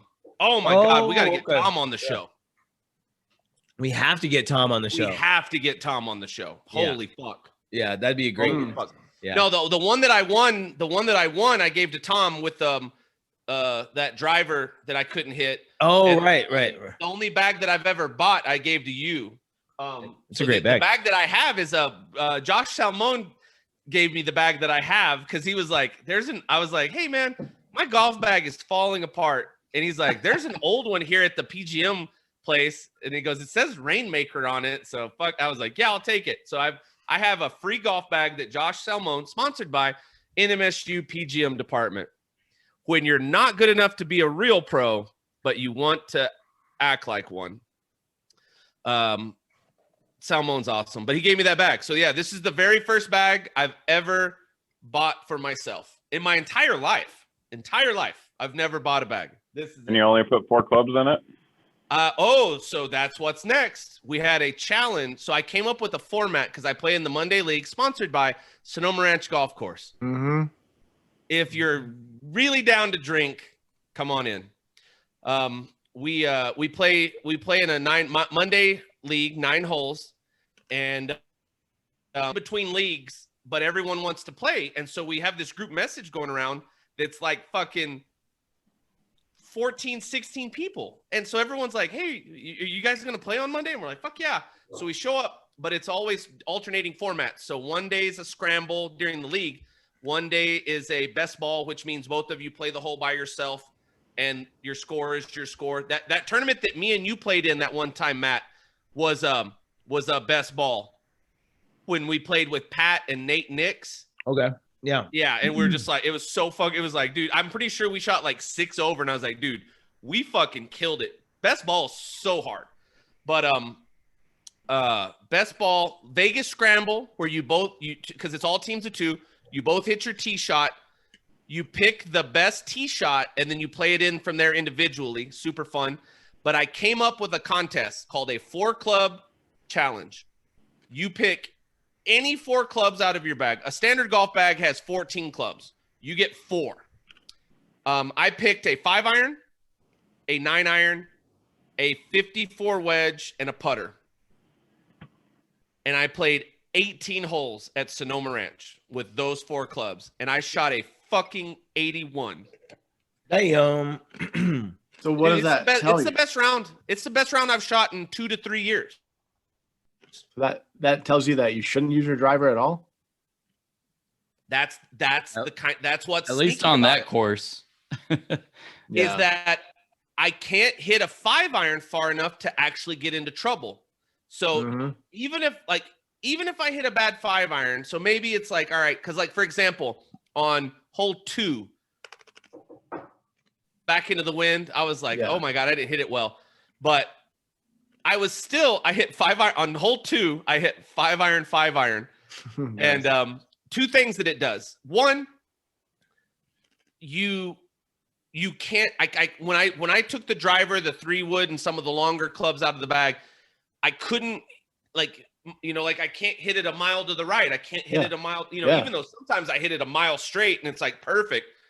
I can also be like, oh, I hit it out of bounds. All right, there's a fucking 2-stroke penalty. 2, I only had 3 clubs to choose from. You know how hard it is to overthink something when you have 3 clubs? You're like, okay, well, either it's a 5-iron or a 9-iron, or it's a 9-iron or a 54.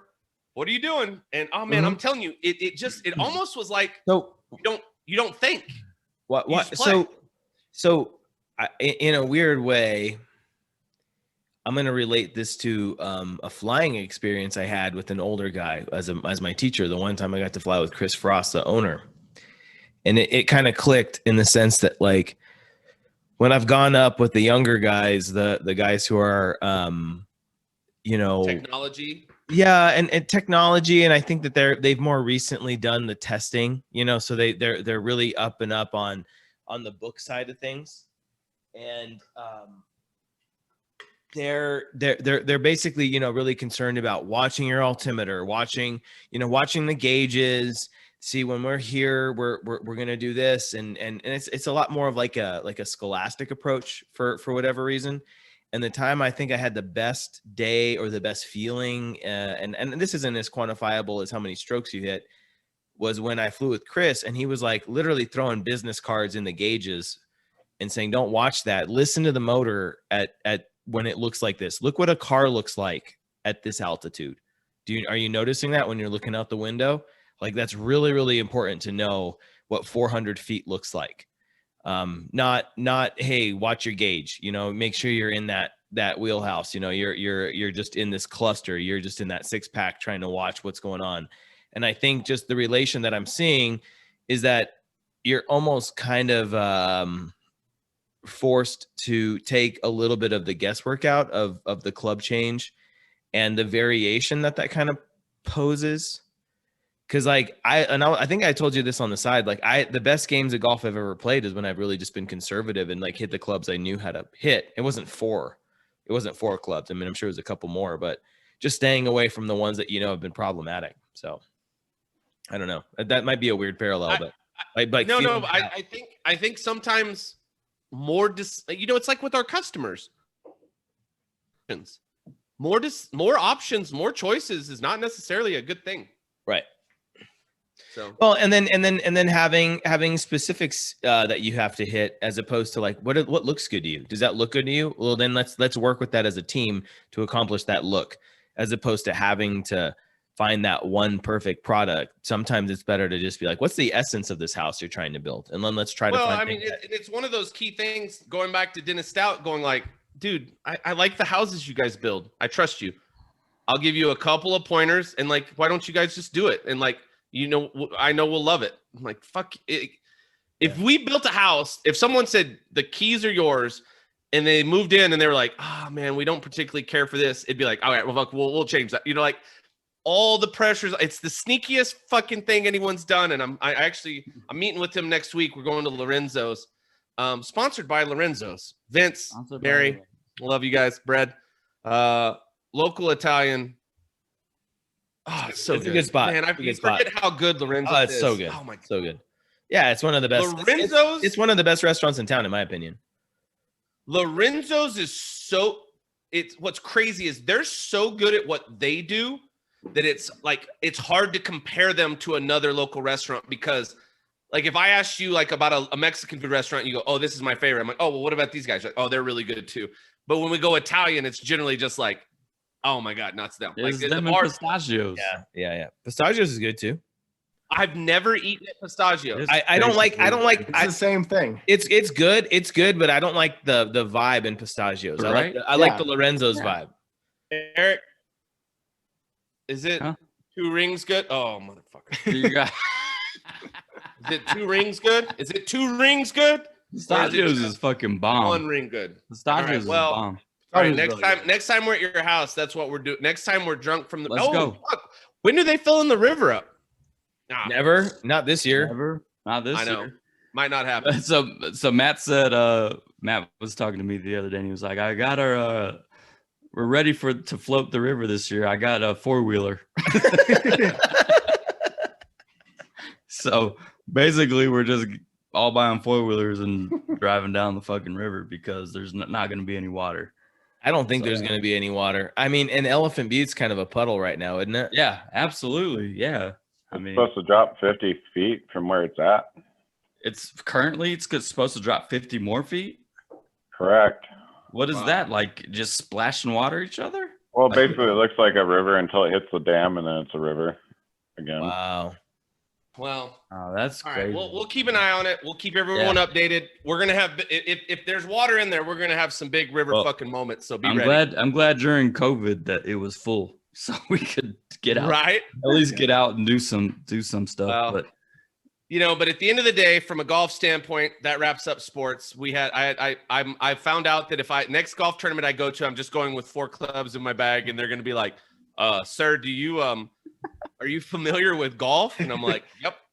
Well, And I'm doing that shit with 4 fucking clubs. before we move on too quick, Kevin's also interested in Formula One, and I had one quick question. For Kevin, only about Monaco this weekend. Monaco's this weekend. Monaco is this weekend. Okay, hold on. Are we doing something on Sunday? I never understood. We need for Monaco. I think we need to. Yeah, Monaco is a big deal. Monaco's huge. Are we And I don't doing know, something Sunday? I don't even know. Like, is that Sunday? Are we doing something at the house? Are we doing the 7 challenge? o'clock. What the fuck's up? It's early. It's early. We could record it and call it 10 and just not check our phones and watch it at 10. I'm definitely not checking my phones for Formula One. Yeah. We could I don't even definitely know if record my it phone- and have a Sunday morning thing or a brunch thing. Let's do like 9. Yeah, and we do a brunch thing. I'm down with that. It's 7's fucking early. That's too early. But we could definitely DVR, so to speak. We can definitely watch it on yeah. We could do it that way. It's always an ugly race in some ways. Either a bunch of people smash balls because there's no runoff. Right. There's no passing room, so when people do try to pass, shit It's goes nasty. everywhere. Yeah, it's nasty. It's a fucking yard sale. Yeah, and just not that it's gonna be wet, but that'd be interesting. Yeah. So to correct me where I'm off course here, but just for anybody who's just a layperson into Formula One, one of the special things about the Monaco Grand Prix is that it's not on a racetrack. They shut the fucking town down and they create a racetrack out of the roads on the street, and these guys race some of the gnarliest experimental cars possible on this track. Is that a good summation of? That's a good summation. There's absolutely no room at all. Like the start has been some of the ugliest starts there's been in F1. As far as just giant pileups, because everybody's trying. Because once you're slotted in there, like you're pretty much slotted in. Like the race is either. Kevin, can you confirm or deny that this is actually taken in Monaco?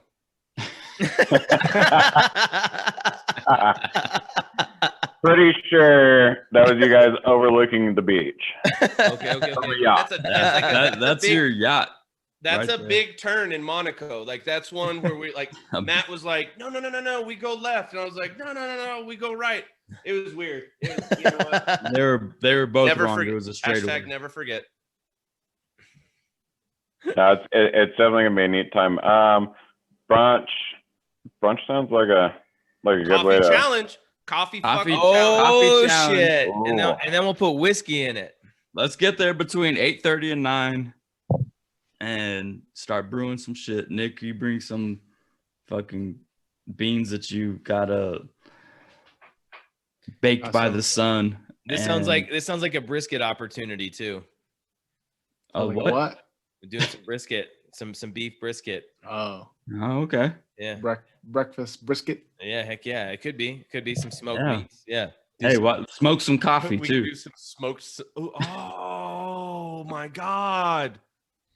Has I'll anyone try done it. that? No, we have not Not to my I've knowledge. done that.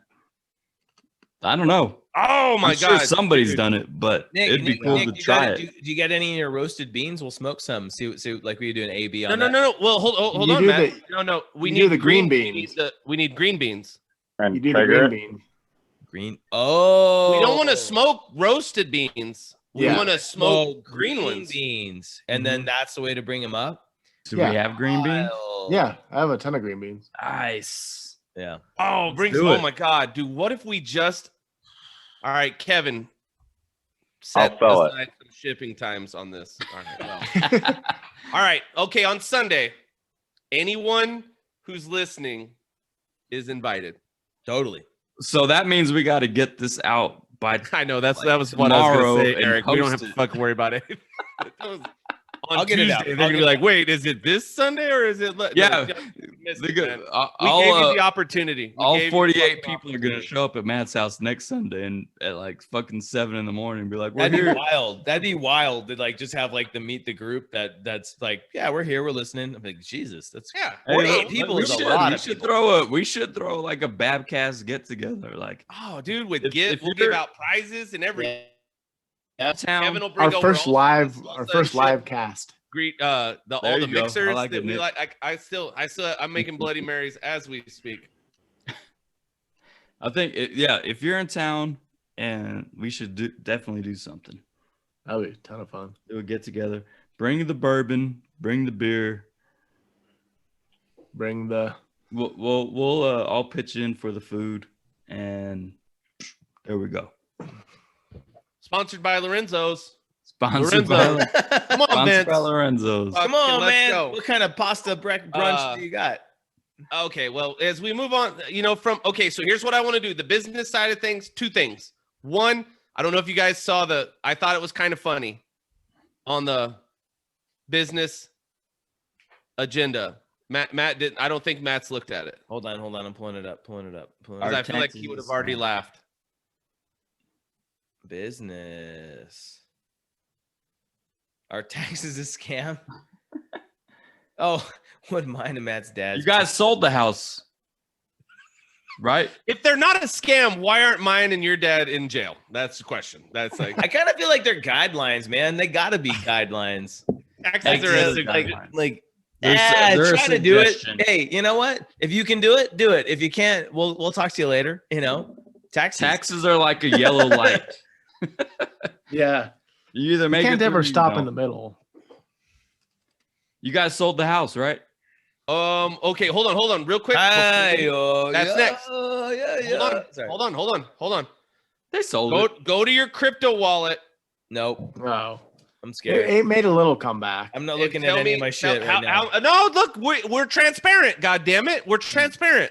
I'm down big, and I haven't even looked to know how bad it is. Your crypto No, it's the new wallet? crypto wallet you Oh, own. crypto, what you put in your wallet, crypto Matt. wallet? The new crypto $0. one. I have gone $0.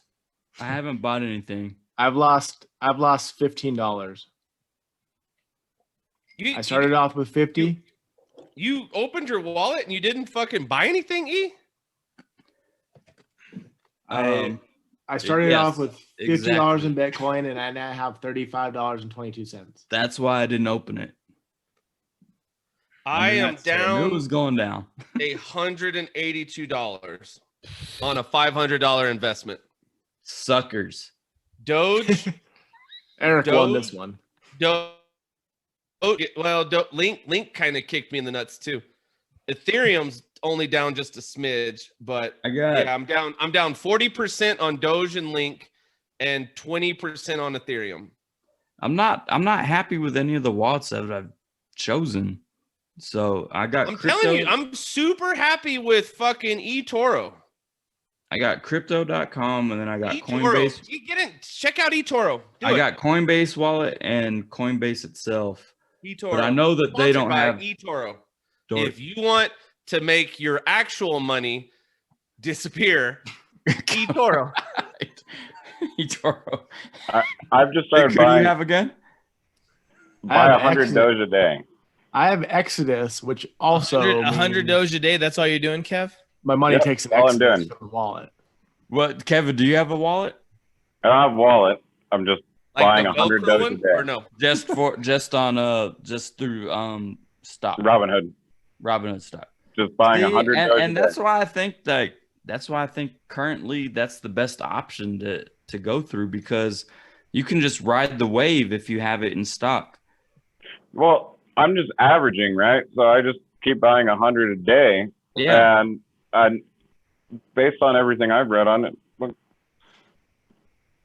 it is a meme currency in a way, but in the other side, if you actually look into it, everybody always says like it's on this unlimited thing. Not. I mean, granted, there's 5 billion coins added every year for mining, but percentage-wise, that's always on. And if you can get some companies to pick it up, then all of a sudden it'll go up, and yeah, then I would sell out of all of it. But just 100 a day keeps me in a nice average position over time. 100 coins, not $100. I sit here and Okay. think. Do you think, so with that being said about Doge, though, Kev, do you feel like Bitcoin's a buy right now? I'd be skeptical because, like, the one thing. So here's one of the interesting thoughts I had the other day on Bitcoin. So and I'm sure this is the same with everything, but what, Matt, you know this better than I do, but what's the total amount of Bitcoin that's out there?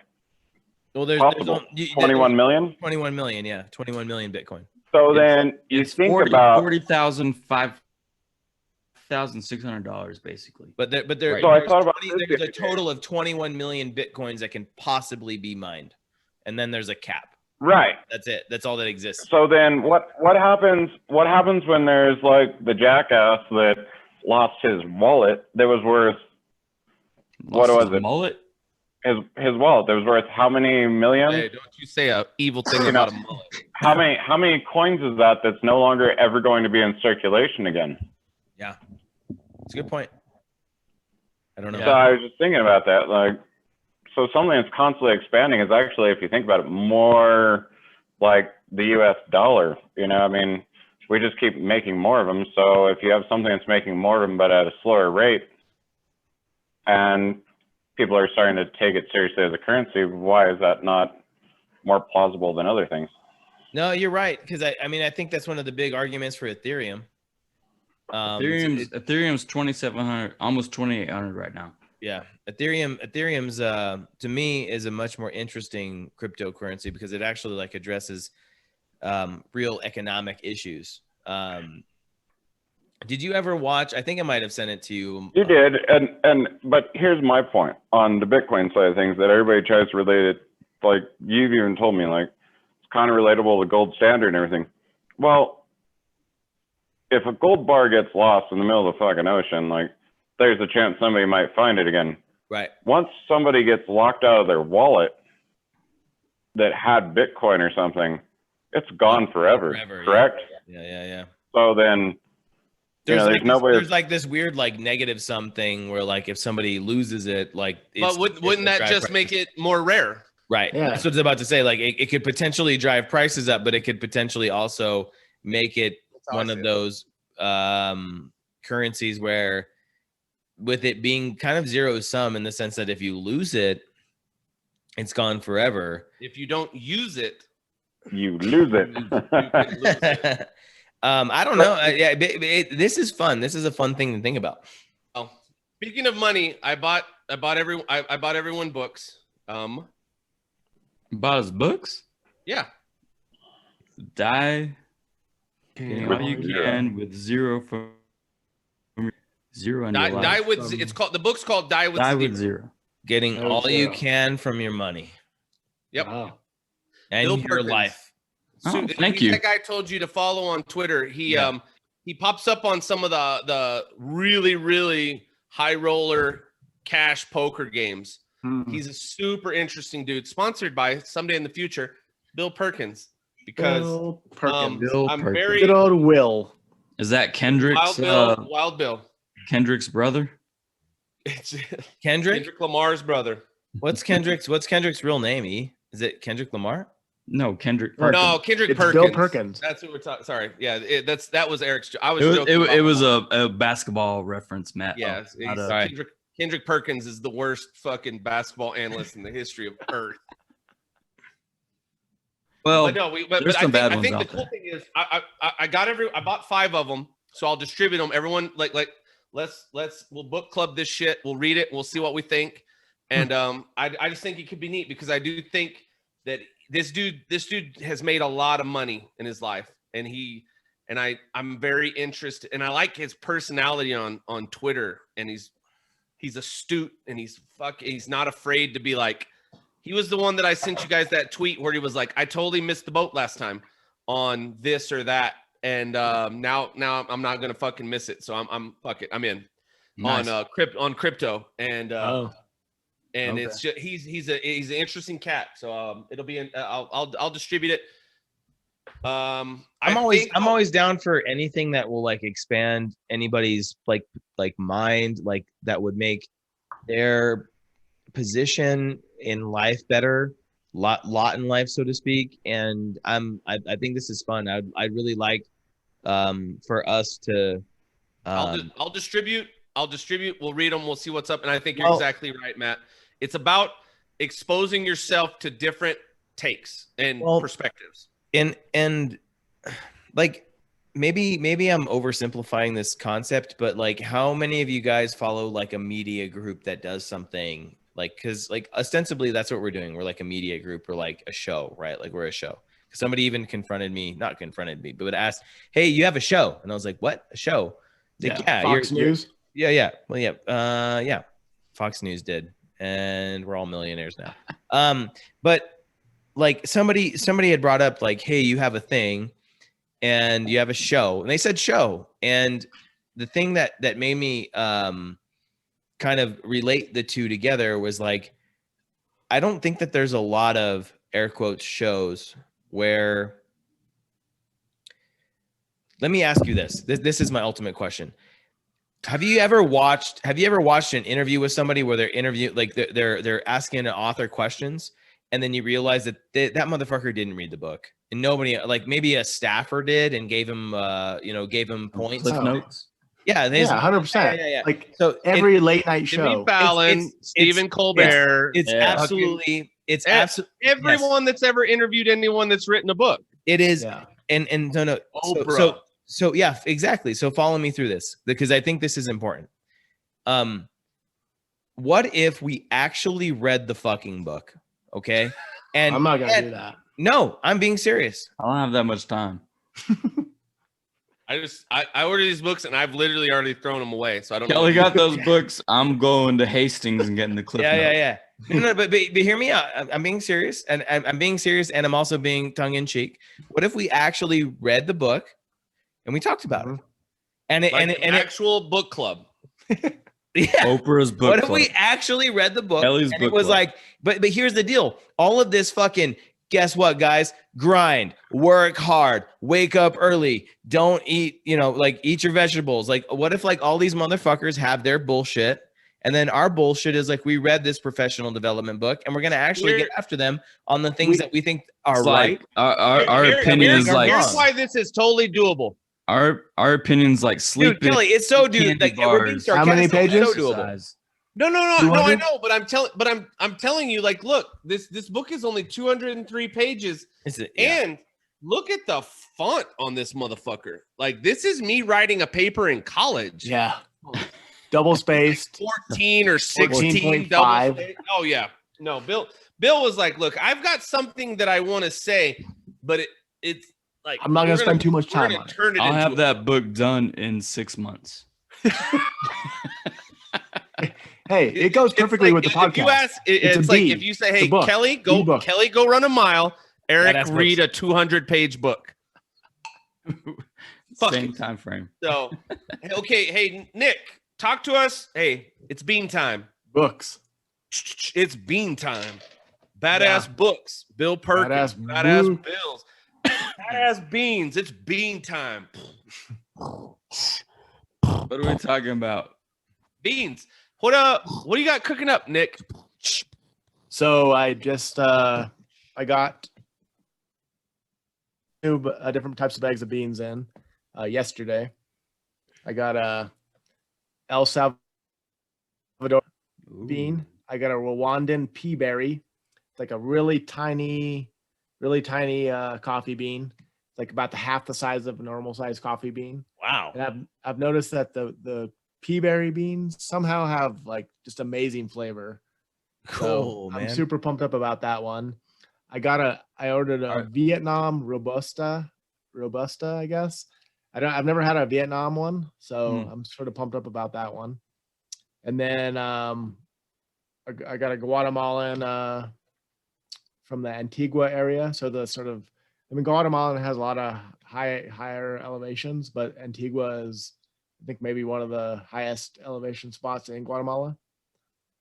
And I got some type of Nicaraguan, which is anything about it, but it was funny to me because it said half washed. Like they took the time to wash half the beans or something. I don't know. What if there was like a little kid with with just a toothbrush that just did one side and then threw it in the bin? Yeah, totally. Poor little kid. Are there Salvadoran ones done by the MS-13 gang? I sure hope so. I mean, that would be a much more honest. That would be a much more honest bit of work than what they're up to, right? So in South Africa how they have blood diamonds, those are called blood beans. Yeah, blood beans. Totally. Blood beans. So I think I'm gonna roast up the Vietnam ones tomorrow, just because I haven't had anything from those like Asian countries.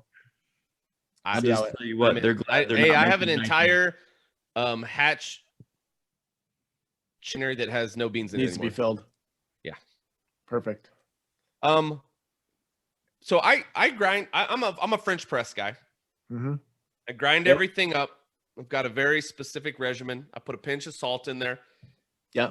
So, Alton Brown. I watched Alton Brown make coffee. Yeah. That's how I'm making it. Perfect. But I can't wait to have, because I'm gonna bring my French press with me, and we're gonna do Matt's shitty bucket water coffee. By the way, I had a random thought. So when the coffee ends up in your cup, what are the two ingredients in the coffee that we're arguing about, right? Yeah, we know this, Matt. Yeah. Matt, like I said, we know that. If it's just meat and heat, you can cook a steak in a microwave. Like I'm just saying, like you just said two ingredients. You said two ingredients. Look at you guys dogpiling on me, and I didn't say dick. I didn't say because we know where you're going with dogpiling. You've been going down the same route. I would like the fucking podcast world to know that I'm being bullied a little bit on this. Just saying. Matt's always bullied by me, Kelly, and Nick. Yeah, man. We're the bullies. Yeah. Sure. He's wearing the Mastodon t-shirt. The older kids in the skate park. That's who you are. You're the older kids in the skate park. Why don't you go see the counselor and see how that works out? That sounds like something a bully would say. For No bully sure. would say that. And then me, I'm like, who's the counselor? And he's like, it's me, bitch.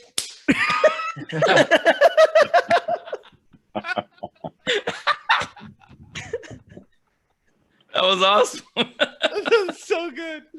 Oh, fuck. So exhibit A, I might be being bullied right now. No, you're not being bullied. Not at all. Like you open the door, like it's behind that door, you fucking, and then you're like, who's that? Me. Oh my God, that's funny. All right, cool. We might bully Matt a little bit, But it makes him tougher. But and just wait until he fails the coffee taste test. I feel like although he's gonna be like, I have to pick the shittiest coffee. Yeah. I'm trying to point out a really nuanced, esoteric fucking point right now. I'm trying to point out a nuanced, esoteric point.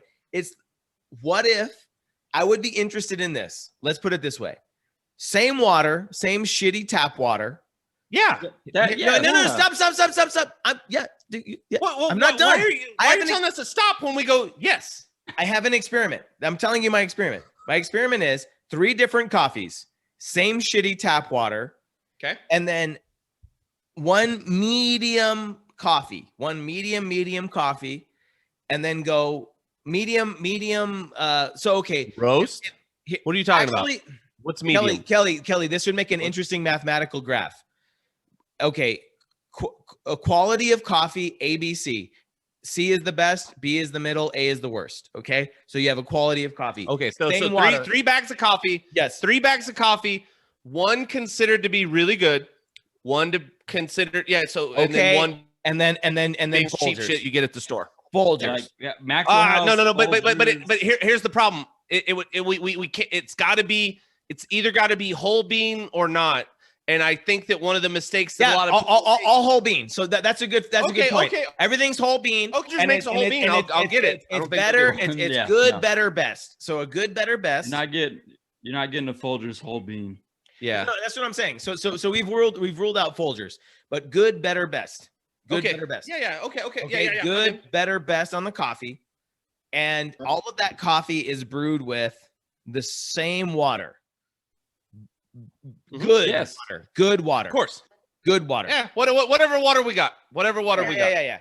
And then because I'm interested in this concept, what if we did a good, better, best, the inverse of it with the mid-level coffee against tap water, fridge water, and Fiji?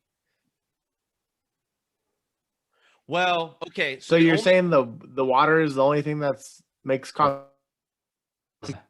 Not temperature. No. I'm curious from a coffee standpoint, what just the quality of water in the coffee. It's a great idea. It'd be very fun to but the problem is it's to weigh the quality of water versus the quality of the coffee. But the problem we face is when we introduce another variable, it becomes an exponential growth in experiments. Right. Yes. So that's the only issue. So what I would say is this: the very first, I love the idea of taking one coffee, middle here. Fuck it. Well, Nick's coffee. Let's take Nick's coffee. Yeah, I like it. Yeah. Nick, you're middle tier now. Nick's coffee is fine. If you're buying Nick's coffee on Amazon, it's middle tier coffee. That's the brand name. Oh, dude, that's a fun name, dude. Middle tier coffee. Middle tier? Oh, that's that's hilarious. Don't get your expectations. I'm going to the bathroom that's right here. We'll talk shit about it. I'll hear you. But so no. So here's what I would say. Here's how I would do it: is we take, because we can't increase the number of variables with the number of experiments. So we take the same coffee and this Sunday for F1, it's the same coffee, the same water grind. Mm-hmm. 3 different ways. Yep. French, pour over, and drip. Kelly's French, because the way that I would do it. Yep. Nick's pour over, and fucking Matt's Wally. Yeah. Yeah, that's how All we right. do it to start. Yeah, totally. That So doesn't mean that like it. So whatever feels like the best okay. doesn't mean that Yeah. we then don't come back and then maybe do 3 different waters on Right. that. Yeah. Because if you have better coffee beans, I know you're going to have better coffee. But so it's not even fucking no. science. I love this idea. I love this idea. All that I would say though, that's really important is that we come up with a ratio of water to bean that's consistent. So at this ratio, We're filling up a cup. Hold on. Why? Yeah, you're That's just not the filling up a cup. process. It's one cup. Well, hold on. No, that's not the process. what? The process for each one, like when I make my French press, Yeah. I use a certain amount of water and a certain I mean I have my formula. So like why Okay, no. do I have So to no. change So my that's formula? no. But that's what I'm getting at. That's what I'm getting at. So with your formula, oh, you know what though? That's interesting. That has to be noted though. That needs to be noted on the scale. How much No, it could water totally- you're it could using? totally- How much? No, because I feel like this is an interesting discovery factor. You're Because adding another variable, just like Kelly was talking about a minute ago. Now you're just making like 20 variables. well, but in Kelly's model, the variable is the Yes, person's Kevin. recipe, welcome not to every day with Matt. not coffee. I'm saying coffee to water ratio, not my recipe versus your recipe, coffee to water ratio. By the way, middletier.com is taken. Damn. Oh, you've already found it? But if we Middle-tier spell it coffee? with, if we do TEAR, it's okay. Oh, like Oh, Oh. tier. Ooh. And dude, make it Indian coffee because of the third eye in the middle. How do you make it Indian? Now, Middle Middle tier, bro. middle tier Third coffee spelled properly, that's available. Oh, T-I-E-R? like the country of India. middle tier TIER. I Middle, thought you meant like Trail of Tears. middle tier TIER coffee.com is available. But if you but the way to do it is just middle tier TIER. That one's not available. So All right, we'll investigate. Well, look, let's figure out if Matt's right and fucking all coffee is dirt water and it doesn't fucking matter. Yeah. I like coffee a lot, man. I've enjoyed a lot of cups of coffee. I've proven I'm that. pretty I don't- sure I don't you've been believe in it. a lot of shitty coffee in I your don't life. believe Matt. I don't either.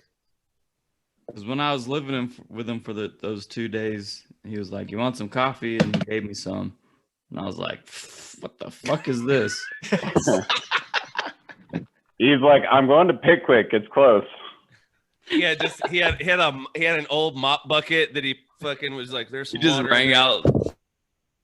Hey, you want this leftover dog bowl water? Here you That's go. why he's so concerned It's about really water weak. quality. I drink my coffee super fucking weak. I get that. I drink super. It weak wasn't weak. It was just not good. It's just trash. What? But You I have was such- thankful for it. You have I great was- taste in a lot of I things. still A drank lot it. of No, I things. just. A lot of maybe things. Coffee's not one. All right. You have great taste in a lot of things. Coffee's not one. We Let's might as well stick- just get let's your stick to caffeine making pills and call music. it a day. Not coffee. All right. Well, hey, okay. So as we move into booze, I want to say next week's show sponsored by Foxworth Lumber, and I want to show you guys what Tyson got us. Oh, nice. I will. Oh, distribute- okay. Yeah, let's see what he got us. Yeah. Oh, that's cool. The Glen Western Cairn? class? Hold on. Yeah. So check I'm gonna, this out. I'm gonna full screen it, Kel. Hold on. Give me 1 sec. Yeah. Five Alright. steps. Kel, to keep appreciate your talking. whiskey. So it's the official whiskey glass. In the long and illustrious history of whiskey, there has never been a single definitive glass that the whiskey world would call its own. Now, following the tradition of Scottish innovation, the Glencairn glass is here. Combining the knowledge and expertise of some of the whiskey world's leading of this Glencairn glass lie in the traditional nosing glass used by master blenders and connoisseurs around the world. So Tyson Brown got us each a cool glass to Nice. do our tastings. Thank you, Tyson. Yeah. How cool Thank is you. that? That's cool. Yeah. Super cool. He's such a fucking nice guy. And then he bought us, similar to that little, oh my God, I need to check it out, sample bottles. Woo! To put everything in. He's already put his. It's in. You see it? Oh, okay.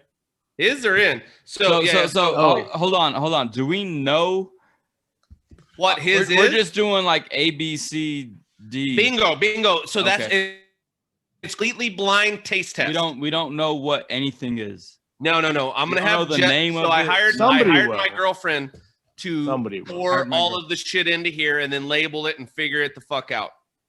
But we have. She's a nurse, so she should label it correctly. Yeah. So you're saying. All right, look, man. There's been like 3 or 4 people die on her watch. Man. You're saying we didn't need. We don't need 1.5 No one's died liters? on her watch. No one's. She's a good nurse. She's fucking phenomenal. We don't need 1.5 liters. Into all of them, and we're all just fucked up. It is fun. Oh, FYI, I'm throwing a certain bottle that I have just in the trash because I hate them and I hate everything about them. And I apologize for last week for even bringing them on the show. And not sponsored by. Yeah, give that to a bum. Like, just give it to a bum. No, I don't even want a bum to deal with this fucking Jeff Tiger. Take the label off. Maybe. I'll go to, you know what? Next time that's good. When I go out to Vista Hermosa, I'll be on Picacho. I'll set it on a corner. Yeah, that's a good one. Yeah, that's a good move. Boom. But bourbon.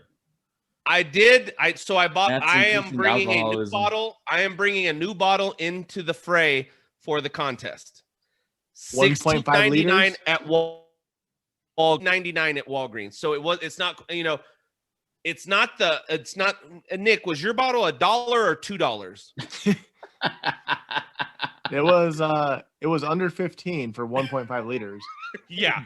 All right. So can you drive? Like I could, like if my car runs out of gas, I just pour it in there and my car will go. You know what? In a weird way, do you guys feel like we're getting a little bit clowned on by Tyson?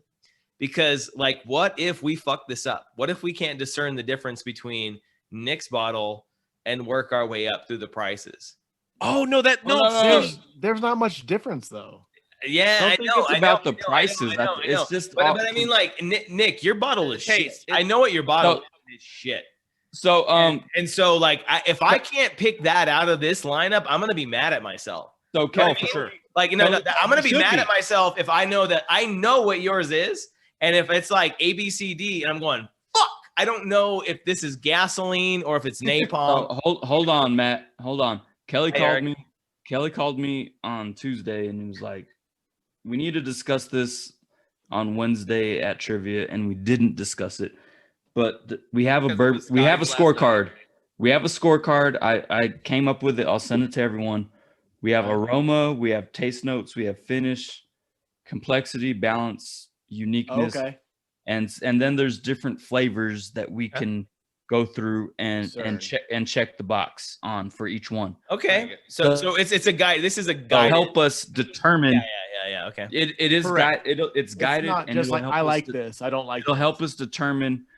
Well, that has to be a factor. Yeah, yes, of course. Yeah, that's not the only personal preference. I've never done this. I've never done this with anything. No, me neither. I've never done a bourbon tasting either. So, is there a way to like? Never mind. I'll tell you guys after. Clean your butt. It might be a little bit about butts. Well, I'm excited. I'm excited to do it. I had to change my entry because I hate only a few things as much as I hate this bottle that I bought this last time after looking into that motherfucker. And I'm just like, dude, it's like, you know me, guys. Las Cruces High School boys basketball. Bill McCamley. It's not the There's only like 4 or 5 things that I hate as much as I hate this fucking bottle. Are you saying that Jess will then be on the following show to read the results to us? No. I will have the results in front of me. Okay. So I can turn it over and explain like after we discuss. Because here's what I really want to take from it is when we drink it, what I want to do in my mind, and I think Eric's will lead the way, is I want to talk about very first thing, how does it look in the glass? You know, does it look like shit? Does it look like, okay, cool? No, it looks totally normal. I don't know. We're gonna use this same process for the coffee. Yes. Right. And then I want it to be like very first thing, nose. What does it smell good to you? Smell it. Cool. All right. Boom. Taste. First note, back note. What flavors are you getting? Vomit note. Did you throw up a little in your mouth? Can you see colors by just inhaling it? Is it something that you could see yourself drinking regularly? That's a good question. I like that. That's like, yeah, man, I could totally, I would, yeah, right? Because that's personal preference. That's a good one. Yeah, I like that question. Yeah. And then at the end of the day, we talk about like, okay, where are we at price wise? Because if you like something that's $10, you're like, fuck, man, I don't think this is that bad. $10. I'm not asking us to come to a consensus. What I'm asking is for your individual opinion on everything. Yeah. Like, you know, like if someone's like, hey, this one's fucking pretty good, I totally would drink this. Yeah. And so when I went over to Tyson's house and picked this up, which is hilarious, he lives one street behind the house that I'm selling to Manny Vigil. Oh, okay. House is sold. We sold it. Sold it. Nick, high five right here. How'd you guys do? How'd you guys do? My percentage on that hookup was only 99%. So you guys actually, me and Nick didn't make any money. Eric is gonna fucking make it all. Hey, Nick, you okay? I'm trying to figure out how to charge this computer. Well, are you about to run out of before it cuts out, I'm glad y'all sold the house. I'm glad it's going to someone that needed to be in that specific area that they were looking for. Yeah, and it's a good deal. We're gonna reduce. We were gonna list it at $239.9, but because we we've raised the price to $265.5. F you, Manny. No. But man, I walked it with Manny yesterday, and he was just like, "Nope, this is a good deal." I said, "Look, if we do this, we'll drop it $10,000. We'll go to $229.9." And he's like, "If you drop it to $229.9, I'm not asking for anything." And he's just like, "Let's just get it done." And we're still giving him a few things. We're going to give him a 2-year home warranty, and then we're going to pay to have sod delivered. I told him he's going to have to call Pee Wee to get sponsored by Pee Wee. Sponsored by baddest mother town. If he doesn't fight on the next month, I'm going to call bullshit. But Pee Wee's going. Pee Wee, I saw Pee Wee on Sunday. He'll be on the show. He'll be on the show. He'll be on the show. You know what? Here's who's coming up next week. Is the general manager of Foxworth Lumber in Las Cruces, Tyson Brown, who is a fucking bourbon connoisseur who bought all this is sponsored by he bought all this. And you know what's funny is I know how Tyson pitched him coming on this show to his managers. He said, I got builders who are into bourbon, and I'm also into bourbon. I want to be on this goddamn podcast. 100%. Yeah. So and that's going to be a good one. That's going to be a good one. Dude, we'll get Tom Gonzalez, Army EOD on here. When you said that, I was like, cool. Boner alert. Chance to talk to Tom. Dude, we're going to get Lalo on the show. Agricultural. Yep. Oh, dude, a local farmer. Get him on the show. We bumped it, sponsored by Elephant Ranch. Mm-hmm. We're gonna get the Elephant Ranch guy on. We're gonna get Dylan on the show. Dylan's got to be on the show. We'll get Dylan. Actually, we just need to have a podcast out. Absolutely. We have to. We'll talk to them. And we'll have it out there. Cut out. Kel, you cut out. Say it again. You have to have a podcast. What? Out at their place. Oh yeah, out at Elephant Ranch. That'd be fun. Oh yeah, that's what we'll do. My cousins, my 3 girl cousins, who absolutely adore this show, are just like, please get us. We're gonna have them on eventually. Like, we're just gonna be like, we'll get 3 Fort girls on the show. Jessica, Skylar, Sarah. We'll get them on. It'll be hilarious. It'll be a freaking fantastic time. We got to figure out how to get Lance on here. See what's going on in Abu Dhabi. Yes. Oh yeah. Maybe. I mean, if we stay out for another 4 hours, it would be perfect. maybe he's up right now. I don't know. So Oh man, that the might other be day- the move. Like, what if we moved one of them to Friday, and then we were here, and then we waited for Lance to come on when he was like getting up, and like we're all fucking wasted, and he's just drinking coffee. We're just like, Jesus Christ. He's like, I'm from the future. No. Let's wait till Lance gets drunk and then we all come on. Oh, that's better. That's better. Yeah, that's better. Yeah. Lance, call us all fucked up. So on Can he Saturday, drink over there? while Kelly was at the baseball game, I was at Matt's house. I was talking to Jermaine Harley, Okay. and he had some great ideas for. I hadn't talked to him since we started this podcast, so I was telling him about it. Oh, babes, booze, balls, everything. He's like, y'all should do badass backpacks, and I was like, great idea. Let's do it before school starts. We'll do a badass backpacks, and then we'll give them away for school. Yeah, that's super cool. Love it. Cool Yeah, idea. just Yeah, Pick out like an you elementary guys class had and we with give it all to the all. other stuff with the kids who lost their home, and you guys Mhm. provided like the skateboard and all that other stuff. We'll do that giveaways with Okay. Yeah. all the school supplies in them, and we'll just Yeah. You Dude. guys go do that. I'll buy into some for you. Yeah. You know, That the will be thing a too part- is we should what we should do is we should do a big Zoom, like where we get all of the previous Dude, we'll guests. get Scott. We'll get Kevin. Oh, Yeah. Burke, we'll Yeah, get Burke, everyone yep. that's You know Lance what though? Lance is Abu Dhabi rich, so man, Yeah, that yeah, motherfucker yeah, yeah. should And be the down here badass donating some backpacks, goddamn And money. like, what would be fucking cool? Lance just pays for all the backpacks. Yeah, no. I'm glad we're kidding, talking. Lance owns a cheetah. I'm I'm glad we're talking through this. He's got Kel, two, Kel, a male and a Kel. female. Kelly, how many backpacks you think we're raising off of this fucking thing by August? How many 100. backpacks you think? How many? School supplies. That should be our target. 100 with school supplies. 100 with school supplies? I think that's a I think fucking that's- I think badass that's a fair. I mission. just think that's That's- a fair. that's number. No, that's a reasonable. badass mission. That's a good number. That's a good number right there. 100 100. of them. Okay. Yeah.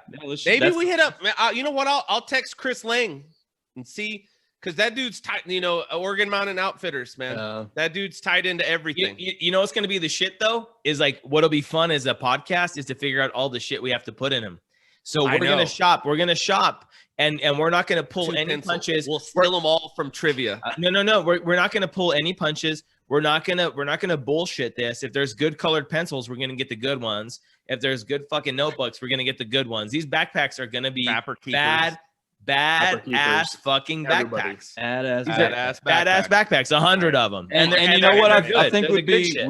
really cool to do is, you know, if whoever's helping sponsor, we just put a little sheet with all the people's logos on there. Yeah, Like 100%. sponsored by, Yep. and it could be when I Foxworth, talk- the Fort.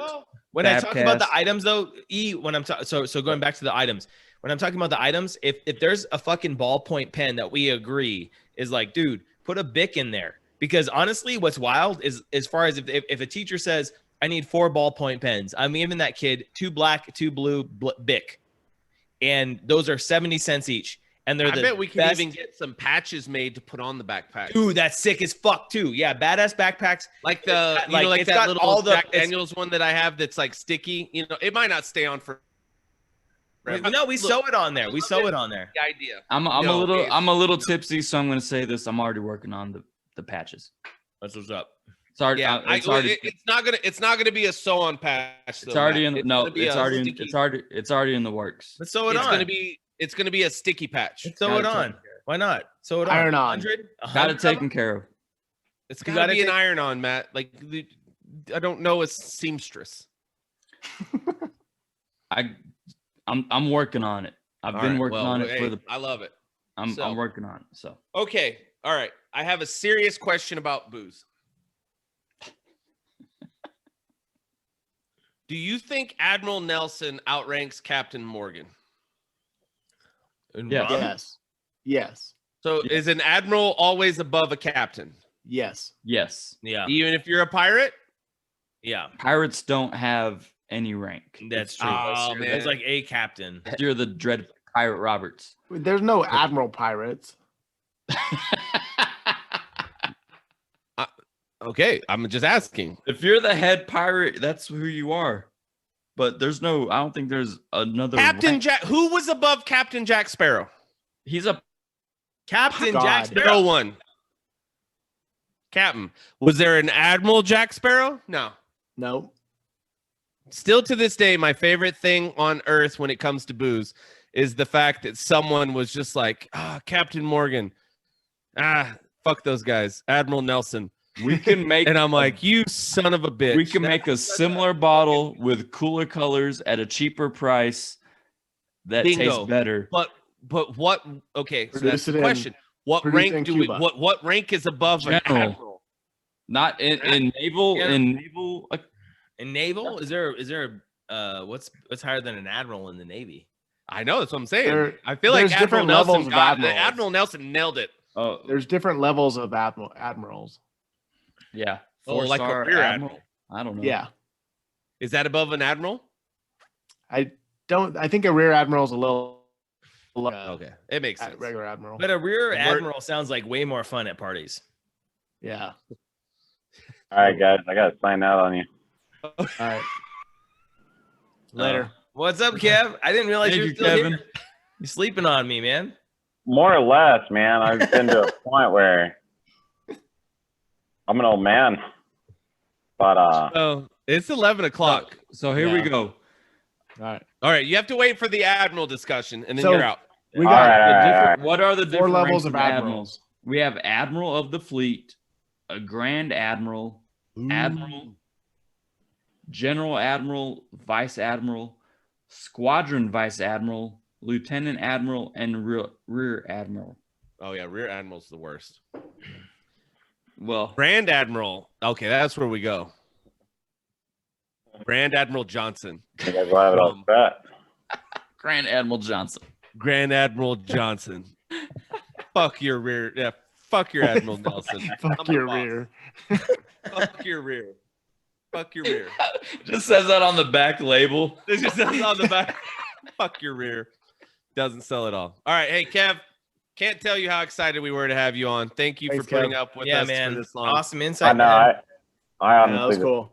I stuck around for the great conversation. So hope you guys all have a good night and talk to You you guys too. soon. Thank Later. you. Au revoir. Hey, Thank you, see you Kevin. Sunday. Appreciate it. Yeah, I'll see you See you Sunday. Sunday. Sunday See you for Sunday for the awesome coffee.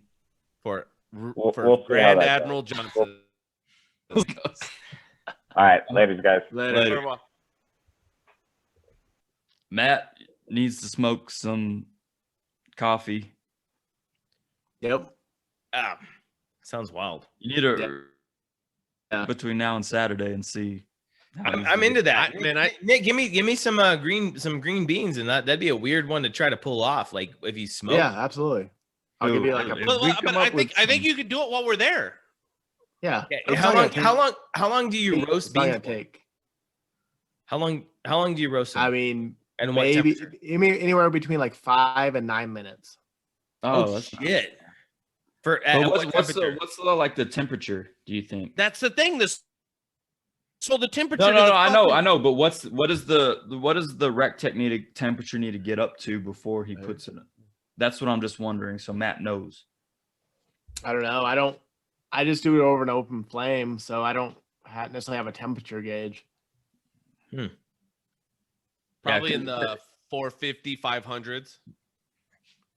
Look, like, we might need to do some research on this before we.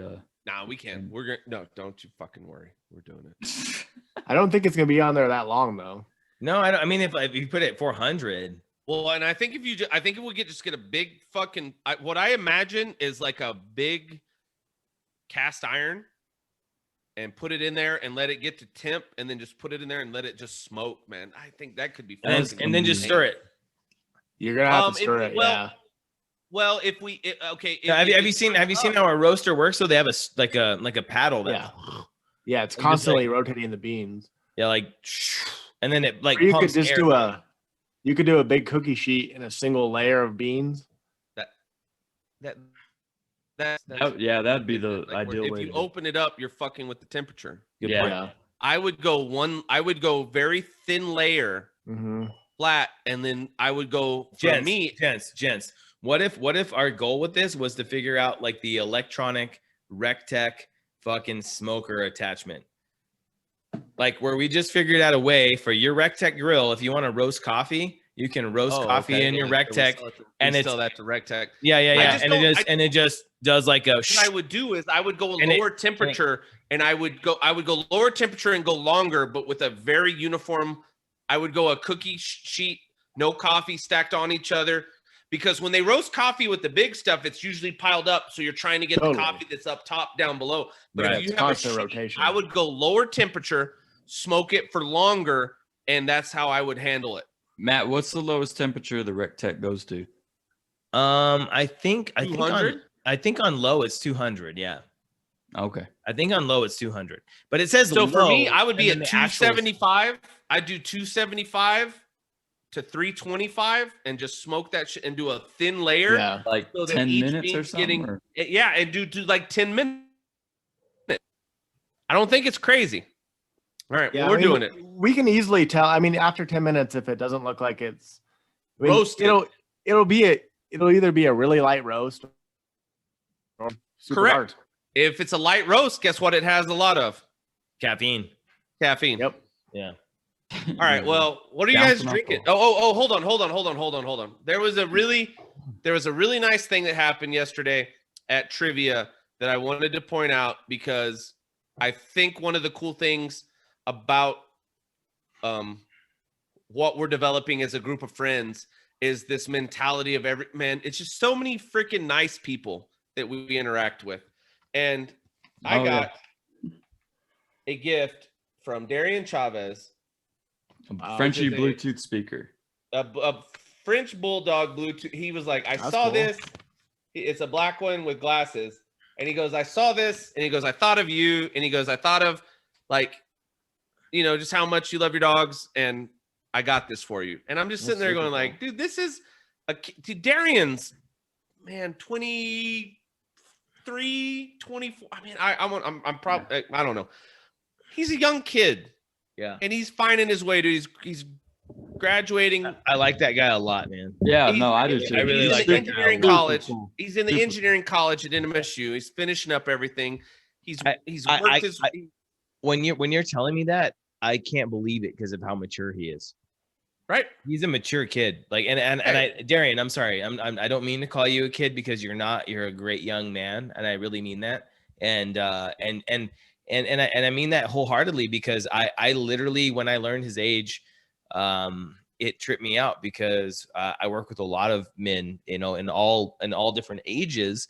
And when I see a guy like Darian, it is amazing to see somebody who I want to call a kid, because it is like, it's almost like calling somebody a kid in an endearing way, where you're like, dude, he's the kid. And then when it's like, it's kind of like, it's like calling like a big guy tiny, because and I think that's why that sticks, is like when you're like, hey, that's tiny. And it's like, well, he's really big. And it's like, well, I call Darian the kid because he's the fucking kid, but he also talks like an adult. He also acts like an adult. It's so fun. And I was just like, look, that's cool. Yeah. It's so cool. No, that was a cool gift. Awesome, Darian. And once again, when people talk about it's the thought that counts. That's so cool, man. Yeah, it's your dogs. Hey, unfortunately, how fun was it yesterday? Unfortunately, Kelly's phone doesn't have enough battery to connect to the Bluetooth. Hey, hold on. Have you guys seen my phone? Don't worry, we'll get back to Las Cruces at 60 miles an hour. It's 51 miles an hour. But hey, so one of the funniest things last night from trivia, even though we fucking ate dog shit, sponsored by Broken Spoke Trivia, Wednesdays. If you want to come and normally get your ass kicked by us, but not this last week, there was a table next to us, and I watched Matt. I just subtly watched Matt interact with two kids that were like, hey man, you have a podcast? And he was like, oh, well, yeah, kind of, like, yeah, I mean, yeah. And it was so funny watching him interact with these two kids, two younger guys at a table, and they were asking about it. And I kind of was very. I didn't see that. You didn't see it? No, I didn't hear that. No. Right next to us but they're like, what's it called? And he was like, BAB-Cast. And they're like, BAD-Cast. And he's like, no, BAB, B-A-B. And they're like, BAD-Cast. And he's like, nope, B-A-B-A-B-C-A-S-T. They're like, awesome, the BAD-Cast. And he's like, God damn it, no. Fucking BAB. And it was because Acosta is because Acosta came up to me and he was like, yo, man, I've been listening to the cast, the podcast. And he was like, me and my wife were cleaning the house and we were laughing our asses off. And I was like, man, that's cool. Because like ultimately one of my favorite things about this thing is we get in these stupid arguments and and what I love is like we kind of turn them up a little bit. Like if they're normally at an 8, we take them to a 10. And it's like, yeah, we're gonna push. Yes, yeah. Acosta, yeah. Somewhat, yeah. Watch his house and golf, FYI. Mm-hmm. And No, I love that cool. we think about because it's in a weird way. I think we're coming to terms with, and Scott pointed this out. Scott Schroeder pointed this out. Like we are getting better at this, and I think that like the way that we displace time and the way that we've listened to them, and so we know how it sounds, and so like we know how to make it bounce off of one another. And keep it flowing, like not talking over everybody. And I literally think it's gotten better because the more times when I listen to the later ones, I think we all listen to the earlier ones and we go, okay, what did I do a little bit wrong? How did I not, do the right thing when somebody was talking and that kind of thing. And what's weird is like now that I'm starting to pay attention as we're talking in the cast now, I'm thinking of how this sounds when it's done. And when we first started doing it, we were just talking. And now I'm like, no, I know how this sounds when it's done. So I know that like, I'm doing my best not to interrupt somebody. And if I do, I know how it sounds on the recording. Cause I go, yeah. Like I started to talk over that person. And in a normal conversation that kind of passes because it's a lot faster, but we're on the internet and there's like a delay and it's really interesting knowing that like we're knowing how to dance on this thing. And to quote Scott was like, you guys are getting better. And he literally said, we're getting better. Like he's listened to the ones as we progress and the way that like the communication bounces around has gotten better. So I think that's so cool. Yeah, I agree. Yeah. Props to us. 17 seasons in. 17 seasons. But that's a lot of time. Nick, do one episode per year. Yeah. That's a lot of time. That's a lot of time when you really break it down. 17 episodes, guys. Like when by the time we're done with this, what's 17 times 3? Yeah. We're 4 months and a weekend. Yeah. How many hours is that? Yeah, that's 30. So yeah, 4. Yeah.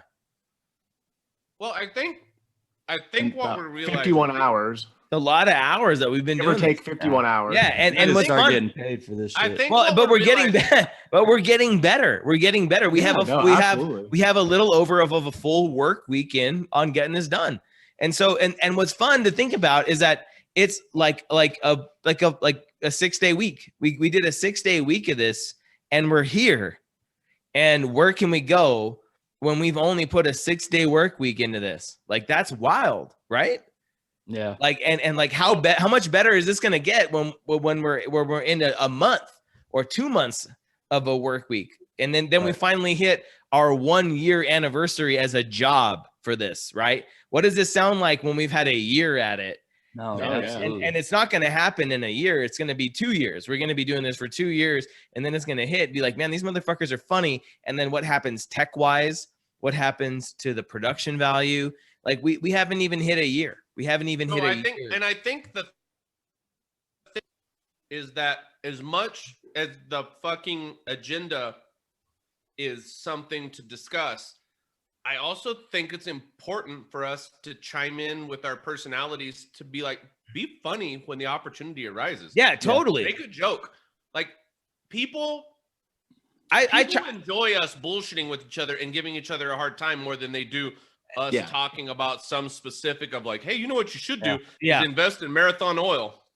Totally. And that's what I like, because I feel like when we're on the podcast, we do turn it up a little bit. I try to turn it up a lot. And like I turn it down.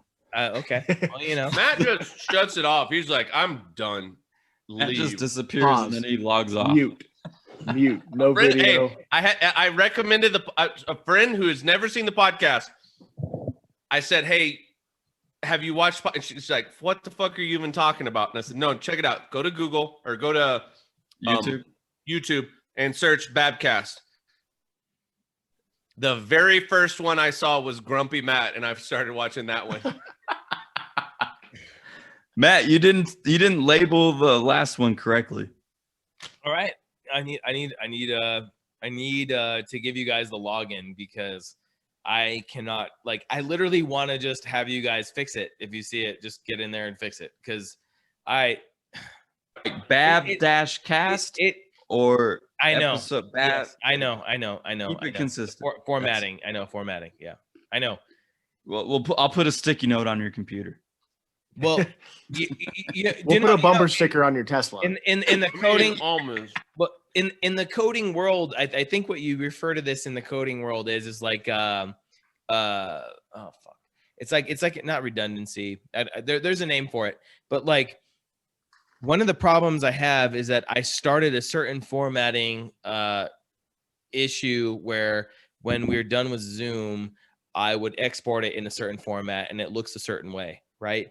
And then that translates into how do I look it up on Microsoft Video Editor, and I pull that out and then I put the overlay on it and then I kick it out into a format that Google, like, YouTube likes. And then when I upload it to YouTube, I got to make all the formatting match like what the previous episodes look like. And as the files change hands from Zoom to Microsoft Video Editor, they all come up. And it's not on them, it's on me that I have no consistent format. So I have a consistent Zoom format that I see it as, and then I get into Video Editor and then I spit it out as a certain format.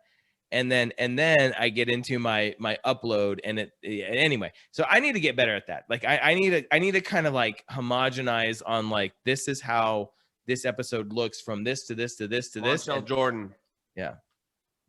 Homogenize this. This is how we do it. This is how we do it. Yeah, for sure. I'm getting better. I mean, what's nice is I've gotten faster. I've just gotten used to seeing the different formats, and now I can just go. But it sounds like you had a breakthrough recently.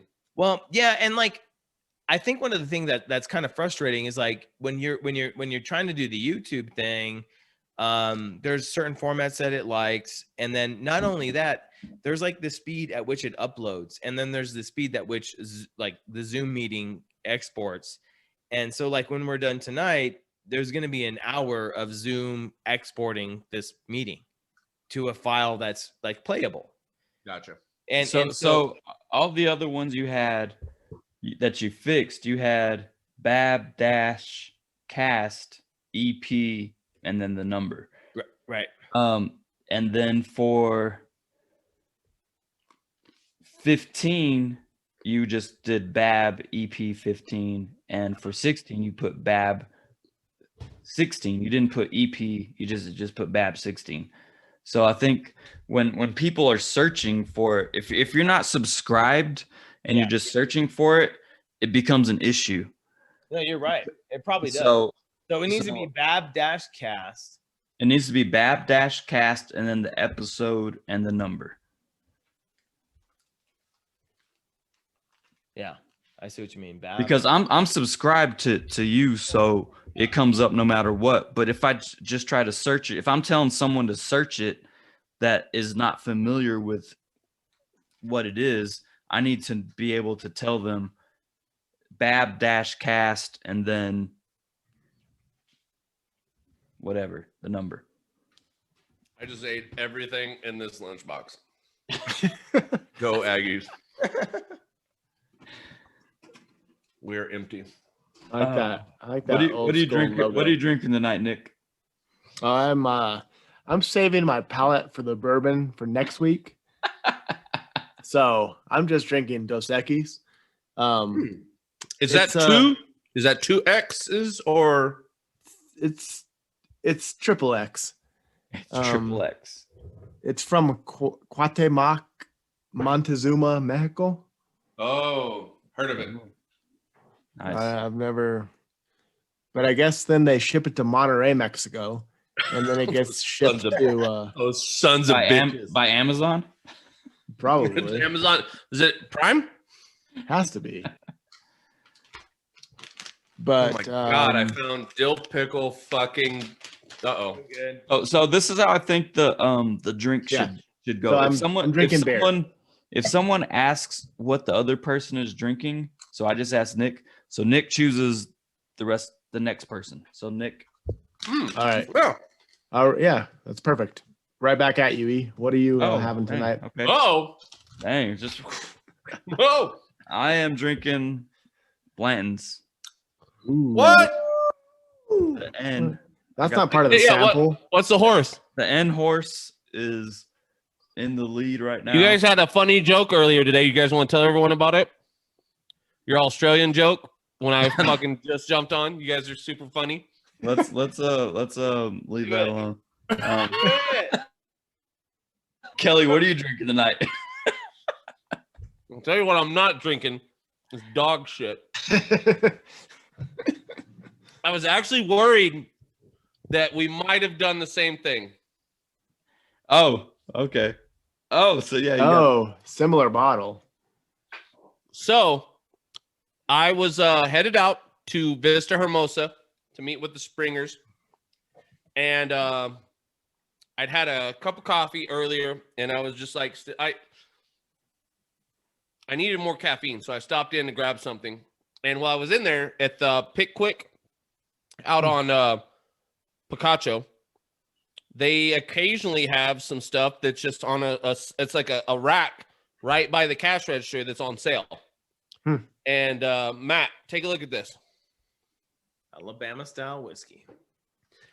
$35 on sale for $20.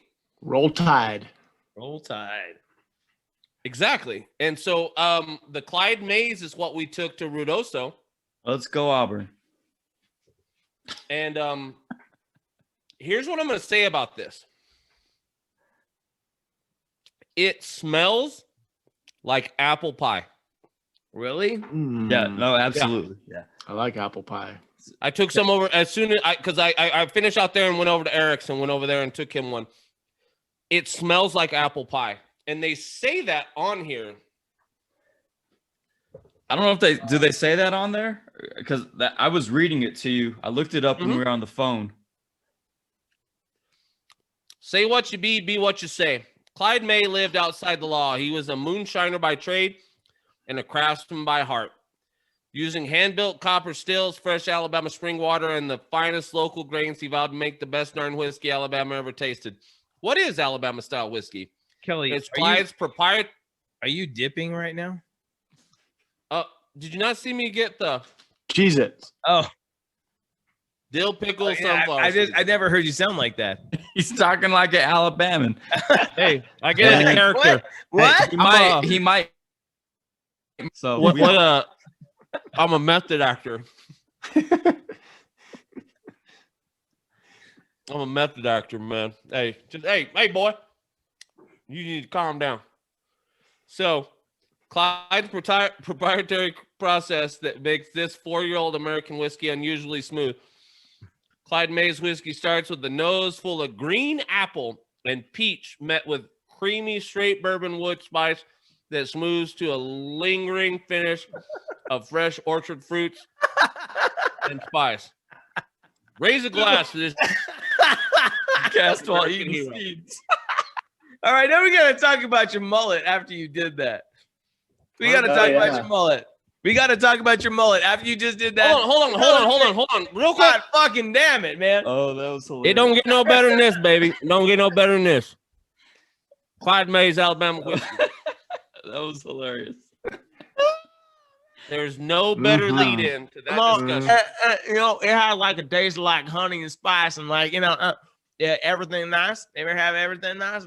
So, Matt, when we're doing the coffee challenge at your house on Sunday, we need to record it So we need to have we've talked about doing different recordings while we're doing stuff, and we never Matt do was it. supposed to come record the mullet.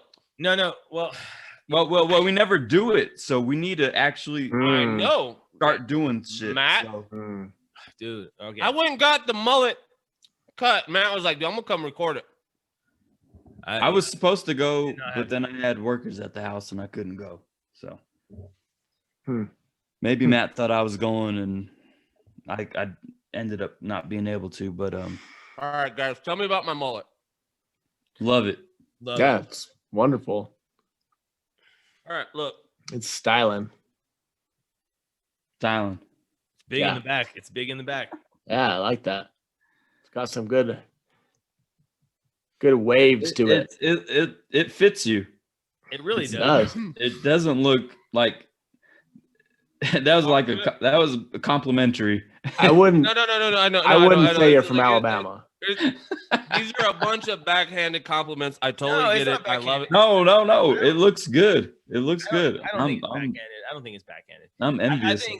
I think like if I'm gonna be completely fucking frank, the only criticism I'd have is that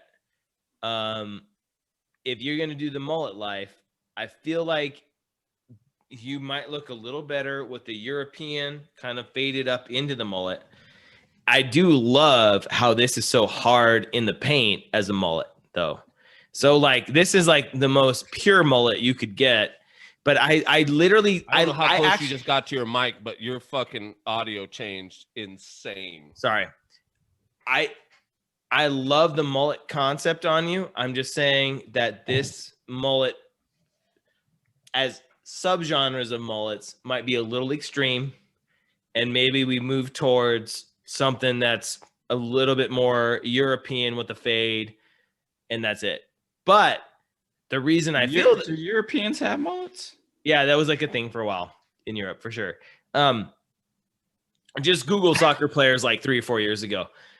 I think if you just didn't have maybe the super tightness on the sides, and it just kind of faded down a little bit more, and not just been kind of like what they call an undercut. The super tight sides is my favorite. Well, if you would have like- been there at the haircutting place, Matt, you could have said that. I'm trying to figure but out, Kel- Matt, where did the no, mullet no. originate, Matt? Did No, it originate in Europe? So Kel took Hey. Kel took Emily a picture of exactly what he wanted, and that's what he got for sure. 100%. That's exactly what he got. I was just going saying- more riffraff than anything. Yeah. I'll be Because honest. Kel was like riffraff, and I would have sent him a picture of like more like I don't know, like it's more like a softer fucking transition. And literally, I'm not making any sense because like I just buzzed my hair off. But So like something like that. yeah, Theo well, Vaughn? maybe splitting the That's difference. not enough. That's Hey, like not Matt, enough of a mullet. Matt, let's message Theo Vaughn, see what he thinks. Yeah. Yeah, I think Theo Vaughn likes your mullet better. Mm-hmm. Oh, this one's pretty sweet. Is that even a real mullet? That looks like a fucking What do you crow Google? on his head. I don't know. Kelly, it's your turn to ask the last person what they're drinking. Ooh, that sounds pretty cool. We already know what he's drinking because we saw it. Whoa, that's a sundial Yeah. and a rooster. Arizona, call that the Arizona sunset. Matt, what are you drinking, man? Is this what you're thinking, Matt? Like more like that? Getting a little closer. Yeah.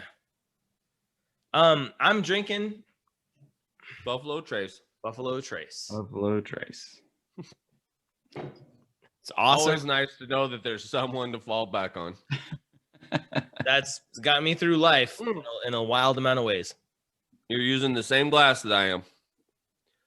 Because I got these glasses for you, and I was like, I like them, and I got them for me too. No, they're great. They're sturdy, Well, man. this They're, like, one- thick. Yeah, This one's pretty cool. they're hefty. That's Oh long. man, what does that pipe mean? Holy shit! Kelly's gonna get a pipe now. It means that he Yeah. likes spaghetti.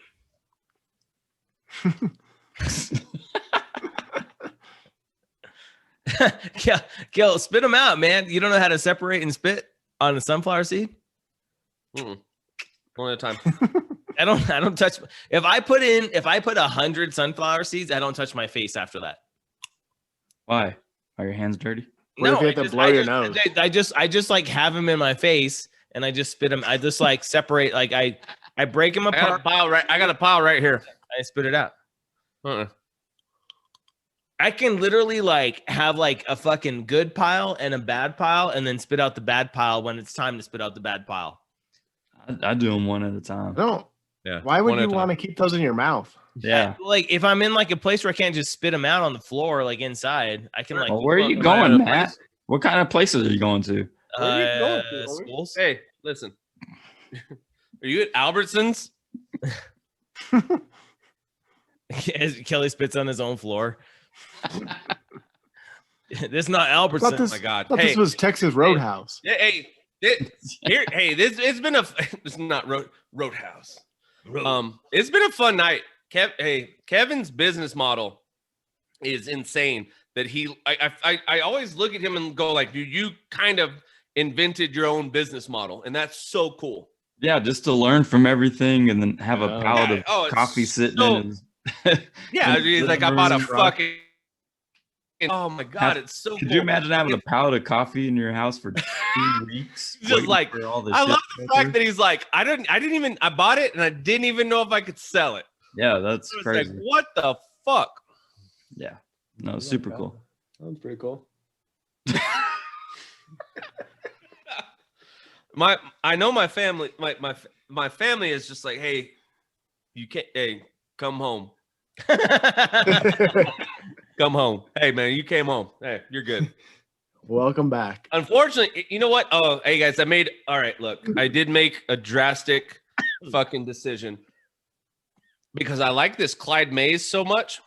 I'm not trying to drink any more of it. So do you want to know what I poured into my fucking glass? White Claw. You went right back to where you started. Dog shit fucking Jackal bourbon. Don't you have something else? I've got a ton of bourbon. I just don't. I know. That's what I'm saying. Why would you drink that? You're drinking just because Ed Hardy it was right sitting now. here, and I'm just like, fuck it, whatever. You know, once you get to a certain point, and you've had about a half bag of dill pickle, sunflower seeds. You know what goes well with dill pickle sunflower seeds? Ed Hardy shitty bourbon. Ed Hardy juice. Fuck Ed Hardy. Fuck him. Fuck his business. I hope you go out of business. Not sponsored by Ed Hardy. Not sponsored by Ed Hardy. What's funny about Ed Hardy is he got fucked in that transfer of brand. So Ed Hardy was like a legit tattoo guy, tattoo artist. Yeah. Yeah. Oh yeah. And like Sailor Jerry. Yeah. And so he was like the guy, like he was one of those guys of the day. And what really screwed him over? I don't have a single tattoo. Not a tattoo on my body. Kelly's the only one without a tattoo on the podcast, and Matt's the only one without a beard. Yep. Interesting. You do have a cool little Hispanic mustache shade thing going on. And me, Nick, and Matt are the ones without the mullet. Yeah. We're all lacking something. All right, look. Okay, hold on. If the three of you came up, I'll get it. The three of you work together, come up with something, I'll do it. For what? A tattoo? A tattoo. I'll get a tattoo. I'll get a tattoo if the three of you come up with something, and don't come fucking completely fuck me. It's gonna be all our portraits. Dude, like the Three Stooges. I was literally thinking like we just fucking take a great like fucking glamour shots photo and then it'd be like Art of Omar, $1,000. Yep. If the three of picture perfect quality. Three of you pick. Like, if the three of you, you know what? If the three of you pick, I'll do it. I like it.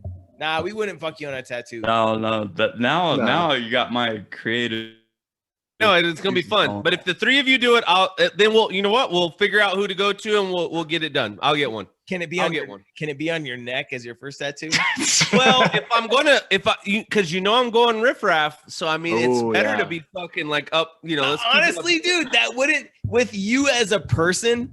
If you had your first tattoo as a neck tattoo, I would be like, it would be just like God it would damn, make that so dude- much fucking sense. I if know your it first would. Tattoo was like, If it was like, hey, where what? does the shirt hide? Neck Everything tattoo? outside of it. If I did my hands and my neck, that would be you're just like, what the fuck is this guy doing? That'd be hilarious. And, but you know what man. though? What my favorite part about it is, even if you got a stupid neck tattoo, in the sense that a neck tattoo is a little stupid, we would make you go to the best goddamn artist we could find. With Oh the yeah. best fucking design, and you'd have something that was like, oh shit, that I don't hate that. I don't hate that. Okay, wait a second, Kelly. New age classy. Yeah, yeah, and it's like, did Kelly has Kelly stabbed people? What the fuck? This is weird. I don't know how to feel. Right. Yeah. He tried once. Yeah. No. You Like, gotta be really close to people to stab them, man. You gotta really close. I think that this is gonna be super fun. Like, how do we figure out? All right. Hey, look, hey, it's No. on the table. We gotta we'll get together and we'll come up with some ideas. So 'Cause exactly. I'm not gonna give you a shitty tattoo. So I know. No, fuck no. Oh no. I know none of you are. I know none of you are. That's why I'm saying, like, if we're gonna pick one, you guys get to pick and we get to do it. But you're you know getting what? fucking We might as general, well leave people on a cliffhanger. So we'll sign off. We'll stick around for a little bit and bullshit. But this is Steve? E. it's Kel. Matt. This is Nick. Hey, please like us, subscribe, comment, get a hat. We love you all. We need Get dinner. Fuck, man. We don't even know. Subscriber number 50 is out there somewhere. We need Subscriber number 50 gets a hat and maybe gets dinner or maybe Yeah. gets whatever. Sonic, Hang out with at them. least Sonic. Hang out with the At BAB-Cast. least Sonic. You get a job at Sonic. Yeah. You can come join us for drinks, but we're not paying. Thanks to you guys, and thanks to everybody who's listening, man. It's been always Yeah. fun. Always fun. Love you guys. Always good. Love you. All right. Peace out.